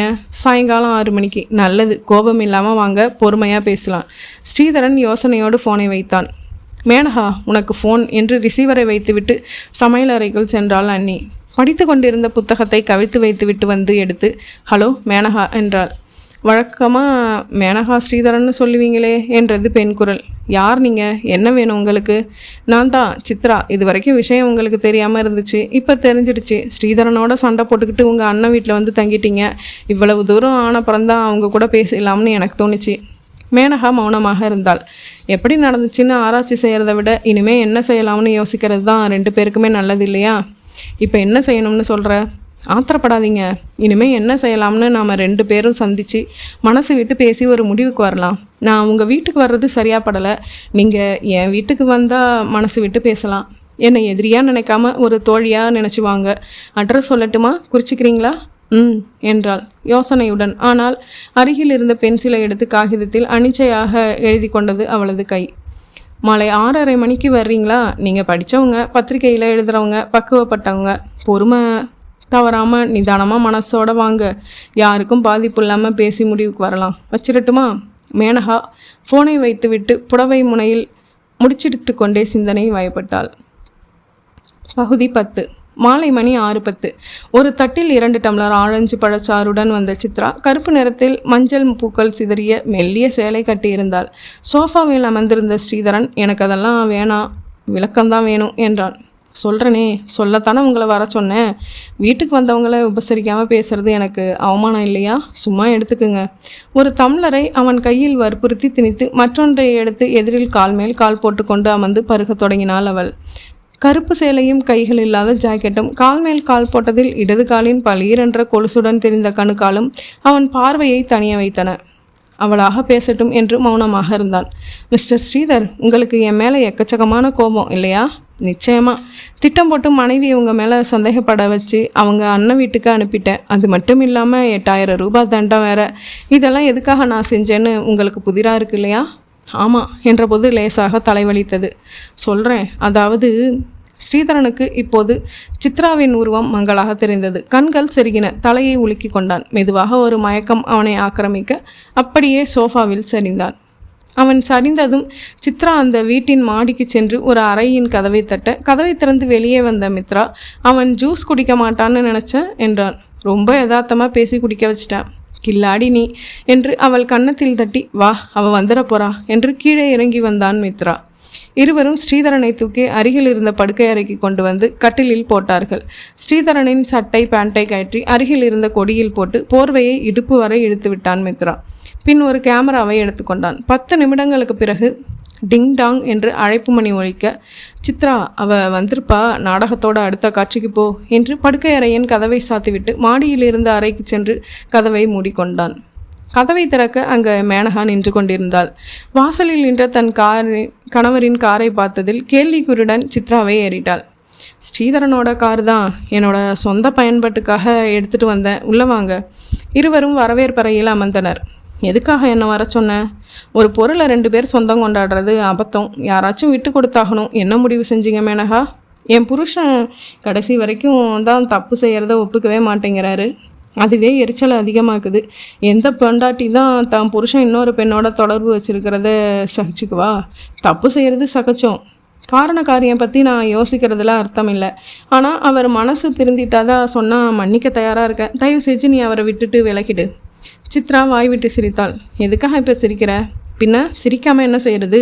ஸ்ரீதர் என் மேல் எவ்வளோ உயிராக இருக்காருன்னு உங்களுக்கு தெரியாது. என்னை விட்டு கொடுக்க சொல்லி கேட்குறீங்க நீங்கள். ஆனால் நான் வர சொன்னது உங்களை விட்டு கொடுக்க சொல்லி கேட்குறதுக்கு தான். என்ன சொல்கிற? அவரால் என்னை பிரிய முடியாது. அதை அவரே பல தடவை சொல்லிட்டாரு. உங்களை பிரிய தயாராக இருக்கார். என்னை முறைப்படி கல்யாணம் செய்துக்க ஆசைப்படுறார். நீங்கள் அதுக்கு சம்மதம் தெரிவித்தா ஒரே வீட்டில் நம்ம 2 பேரும் ஒற்றுமையாக குடித்தனம் நடத்தலாம். என்ன சொல்கிறீங்க அக்கா? முட்டாள், பொய் சொல்கிற. என் புருஷன் அப்படியெல்லாம் சொல்லியிருக்க மாட்டார். ஏதோ தவறிட்டார். அதுக்காக கல்யாணமே செய்துக்கிற அளவுக்கு. மீண்டும் சிரித்தாவள். உங்களை பார்த்தா பரிதாபமாக இருக்குங்க. உங்கள் மனசு கஷ்டப்படுமேன்னு பொய் சொன்னேன்.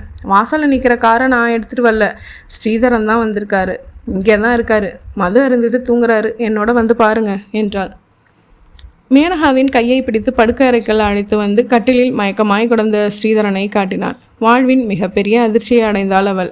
மறுபடி அவளை வெளியே அழைத்து வந்த சித்ரா, உங்கள் கண்ணாலேயே பார்த்தீங்க தானே, எனக்கு அவர் தாலி கட்டளையை தவிர நாங்கள் புருஷன் பொண்டாட்டியாக தான் வாழ்ந்துட்டுருக்கோம். யார் விட்டு கொடுக்கறதுன்னு நீங்களே முடிவு பண்ணுங்கள். நீங்கள் அவரோட 2ஆம் கல்யாணத்துக்கு சம்மதம் தெரிவிக்கிற மாதிரி கடிதம் எழுதி ஸ்ரீதர் கொடுத்து அனுப்புவார். அதில் கையெழுத்து போட்டு அனுப்புங்க, அதுதான் உத்தமம் என்றாள். ஆவேசத்தின் உச்சத்தில் இருந்த மேனகா, கையெழுத்து போடுறேன், நீ சொல்கிற கடிதத்தில் இல்லை, விவாகரத்து பத்திரத்தில் என்றவள் வேகமாக வெளியே நடந்தாள். ஸ்ரீதரன் மயக்கம் தெளிந்து எழுந்தபோது வரவேற்பறையின் சோஃபாவில் பேண்ட் சட்டை அணிந்து படுத்திருந்தான். எழுந்து கொண்டான். எதிரே கவலையுடன் அமர்ந்திருந்த சித்ரா, இப்போ எப்படி இருக்கு சார்? பேசிக்கிட்டே இருந்தீங்க, திடீர்னு மயக்கம் போட்டு சரிஞ்சிட்டிங்க. டாக்டரை வரவழைச்சேன், ஊசி போட்டுட்டு பயப்பட ஒன்றும் இல்லைன்னு சொல்லிட்டு போனார். என்ன ஆச்சு உங்களுக்கு என்றாள். தெரியலை, திடீர்னு மயக்கம் வந்துச்சு. சரி, அது இருக்கட்டும், நீ சொல்ல வந்ததை சொல்லு என்றான் ஸ்ரீதரன். நம்ம கல்யாணம் எப்பங்க என்றாள் வெட்கம் கலந்து. என்ன உளர்ற நீ? எத்தனை நாளைக்கு தான் உங்கள் பொண்டாட்டிக்கு பயந்து ஊருக்கு பயந்து நம்ம வாழ்க்கை நடத்துறது? உனக்கு மண்டை ஏதாவது குழம்பி போச்சா? என் வாழ்க்கையில் விளையாடுறதுக்கான காரணத்தை சொல்கிறேன்னு சொல்லி வரவழைச்சிட்டு என்னென்னமோ பேசுகிறியே. நீங்கள் தான் மாற்றி பேசுகிறீங்க. இன்றைக்கி வீட்டுக்கு வர்றப்போ நம்ம கல்யாணம் பற்றி பேசி முடிவெடுக்கலாம்னு நீங்கள் தானே சொன்னீங்க. ஏதோ மற்றொரு சதி வலையை இந்த பெண் பின்னுகிறாள் என்பதை உணர்ந்த ஸ்ரீதரன் எழுந்து கொண்டான். இவள் அபாயமானவள், பெரிய சதி கும்பலை சேர்ந்தவள், உள்நோக்கத்துடன் செயல்பட்டு வருகிறவள். இங்கே தனியாக வந்ததே தப்பு. அம்மா தாயே, இதெல்லாம் வேற எவங்கிட்டையாவது வச்சுக்கோ, என் பிரச்சனையை எப்படி தீர்க்கிறதுன்னு எனக்கு தெரியும். வேகமாக வெளியேறி காரை எடுத்துக்கொண்டு அவன் சென்ற பிறகு மாடியிலிருந்து சிகரெட் புகைத்தபடி இறங்கி வந்தான் மித்ரா. நடந்ததை அவனிடம் விளக்கினாள். விவாகரத்து நோட்டீஸ் அனுப்புகிறேன்னு சொன்னாளா? சபாஷ், அதுதான் எனக்கு வேணும். என்னை அம்போன்னு விட்டுட்டு அவள் பண்ணிக்கிட்ட கல்யாணம் நிலைக்கக்கூடாது சித்ரா என்றான் வெறியுடன் தன் பற்களை கடித்தபடி. இந்த ஒரு நாள் கூத்துக்காக வீட்டை வாடகைக்கு பிடிச்சியா மித்ரா? எதை செஞ்சாலும் திருந்த செய்யணும். இது ஒரு நாள் கூத்து இல்லை. அவங்க முறையாக விவாகரத்தாகி நிரந்தரமாக பிரிகிற வரைக்கும் இங்கே தான் தங்க போகிற. நம்ம கதை வசனப்படி நீ அது வரைக்கும் ஸ்ரீதரனோட சின்ன வீடு தான். என்ன மித்ரா இது, நடித்தது போதாதா? அதான் விவாகரத்து நோட்டீஸ் அனுப்ப போகிறேன்னு சொல்கிற அளவுக்கு வந்தாச்சே. இனிமேல் ஸ்ரீதர் என்ன சமாதானம் சொன்னாலும் எடுபடாது. அவன் என் கட்டிலில் படுத்து கிடந்ததை அவன் மனைவி தன் கண்ணால் பார்த்துட்டா. அதனால் விவாகரத்து நிச்சயம். அது நடத்த முடிகிற வரைக்கும் நான் தொடர்ந்து நடிக்கணுமா என்று சினுங்கினாள். ஒரு மாதமானாலும் ஒரு வருஷமானாலும் நீ நடித்து தான் ஆகணும். கத்தியால் ஒரே குத்தில் கொலை செய்கிற பழக்கம் எனக்கு பிடிக்காது. கொஞ்சம் கொஞ்சமாக விஷம் கொடுத்து கொள்ளணும். அதான் சரியான தண்டனை. பாரு, இப்போ மேனகாவுக்கு எவ்வளவு மனவேதனை, சித்திரவதை, மன அழுத்தம். இது தொடரணும். சரி, எனக்கு பிரச்சனை இல்லை. விடுதியில் தங்கிறதுக்கு பதிலாக இங்கே தங்கிட்டு போகிறேன். ஸ்ரீதர் என் மேல் கோபமா? எந்த நடவடிக்கையும் எடுக்க மாட்டானா? மாட்டான். உன்னையும் அவனையும் சேர்த்து இப்போ எடுத்த படங்கள் தான் அந்த தடுப்புக்கான கேடயம். அதுதான் ஆயுதம். அவன் புழுங்கி சாவானே தவிர வேறு எதுவும் செய்ய முடியாது. போலீஸ்கிட்ட போக மாட்டான். போனால் அவன் பேர் தான் நாறி போகும். கடைசி வரைக்கும் அவனுக்கும் என்னோட தொடர்பு இருக்குன்னு சாதிச்சா உன் கட்சி தான் நிற்கும். இந்த விஷயத்தில் ஒரு பொம்பளை சொல்கிறதுக்கு தான் யாரையும் நம்புவாங்க. எனக்கு என்னவோ உன் விளையாட்டு கொஞ்சம் ஆபத்தானதாக தெரியுது. நிறுத்திக்கலாமே. எனக்கு பயமாக இருக்குது. நீ சொல்கிற எதையுமே நான் மீறலை.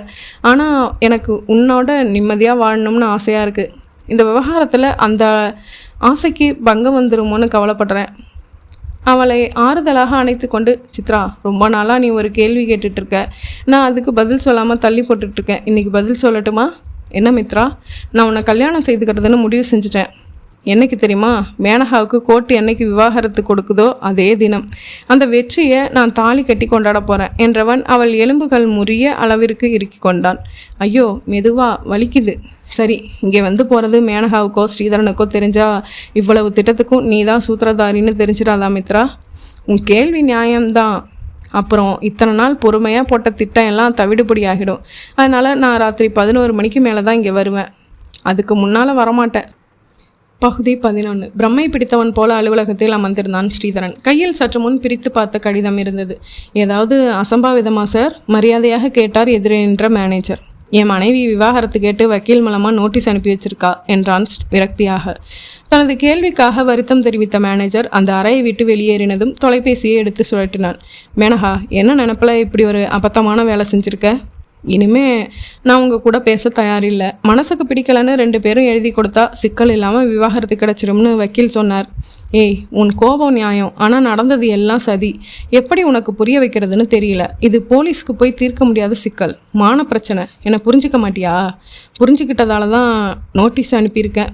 உங்களுக்கு சம்மதம் இல்லைன்னா வழக்கு நடத்துறதை தவிர வேறு வழி இல்லை. மேனகா, நம்ம நேரில் பார்த்து பேசலாம். உனக்கு விளக்கமாக புரிய வைக்கிறேன்.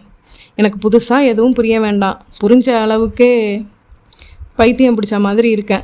இனிமேல் எனக்கு நீங்கள் ஃபோன் செய்யாதீங்க. உங்கள் கூட பேச பிடிக்கல. எதிர்முனையில் படக்கென்று ரிசீவர் வைக்கப்பட்ட விதம் இவன் முகத்தில் காரி துப்பியதை போல இருந்தது. அன்றைக்கு மாலையில் வீடு திரும்பும் வழியில் காரை நிறுத்தி அந்த கடைக்குள் நுழைந்தான் ஸ்ரீதரன். 2 தினங்கள் கழித்து இரவு 7 மணிக்கு மித்ரா 2 பெக் மது குடித்த பிறகு வீடியோவில் நீலப்படம் பார்த்தான். பின் அவன் உடல் சித்ராவை தேடத் தொடங்கியது. உடனே கார் எடுத்து புறப்பட்டான். அவன் வீடு இருக்கும் தெருவுக்கு 2 தெரு முன்பாகவே காரை நிறுத்திவிட்டு நடந்தே சென்று வீட்டை அடைந்தான். வாசலில் ஒரு மோட்டார் சைக்கிள் நின்றிருப்பதை பார்த்து புருவங்களை சுருக்கினான். யார் வந்திருப்பது? இந்த வண்டியை நான் எப்போதோ பார்த்திருக்கிறேனே. அவனுக்கு நினைவு வந்து விட்டது. அது சுதிரின் மோட்டார் சைக்கிள். பெண்களை வழித்து தொழில் செய்கிற மாமா. அவனுடைய பாதுகாப்பில் இருந்துதான் பணம் கொடுத்து சித்ராவை மீட்டேன். அந்த கேடுகட்ட சுதிர் எதற்காக வந்தான்? அவனுக்கு இங்கே என்ன வேலை? மாடியில் உள்ள படுக்கையறையில் மட்டும் சன்னமான வெளிச்சம் இருப்பது திறந்திருந்த பக்கவாட்டு ஒற்றை ஜன்னல் வழியாக தெரிந்தது. அவன் நடந்து அந்த ஜன்னலுக்கு நேர்கீழாக நின்றபோது மாடியிலிருந்து சித்ராவின் சிரிப்பு சத்தமும் சுதிரின் சன்னமான பேச்சு குரலும் மெதுவாக கேட்க அவனின் காதோரங்கள் சூடாக தொடங்கின. பின்னர் சுவரில் பதிக்கப்பட்டு இருந்த குழாயை பிடித்து சரசரவென்று ஏறினான். ஜன்னலுக்கு அருகில் வந்து மெதுவாக எட்டி பார்த்து உறைந்து போனான். சித்ராவும் சுதீரும் கட்டிலில் அரைகுறை ஆடைகளுடன் ஒருவரை ஒருவர் அணைத்தபடி கிடக்க அவர்களின் பேச்சு இப்போது மிக தெளிவாக கேட்டது. சித்ரா டார்லிங், இன்னும் எத்தனை நாளைக்கு தான் நடிப்ப? சுதீர், ஆடுற மாட்டை ஆடி கறக்கணும், பாடுற மாட்டை பாடி கறக்கணும். நமக்கு அமைஞ்சதோ கிறுக்கு பிடிச்ச சண்டி மாடு. ஆந்திராவில் மாட்டினானே, அவன் பேர் என்னவோ ராவுன்னு வருமே, சுதாகர் ராவ்.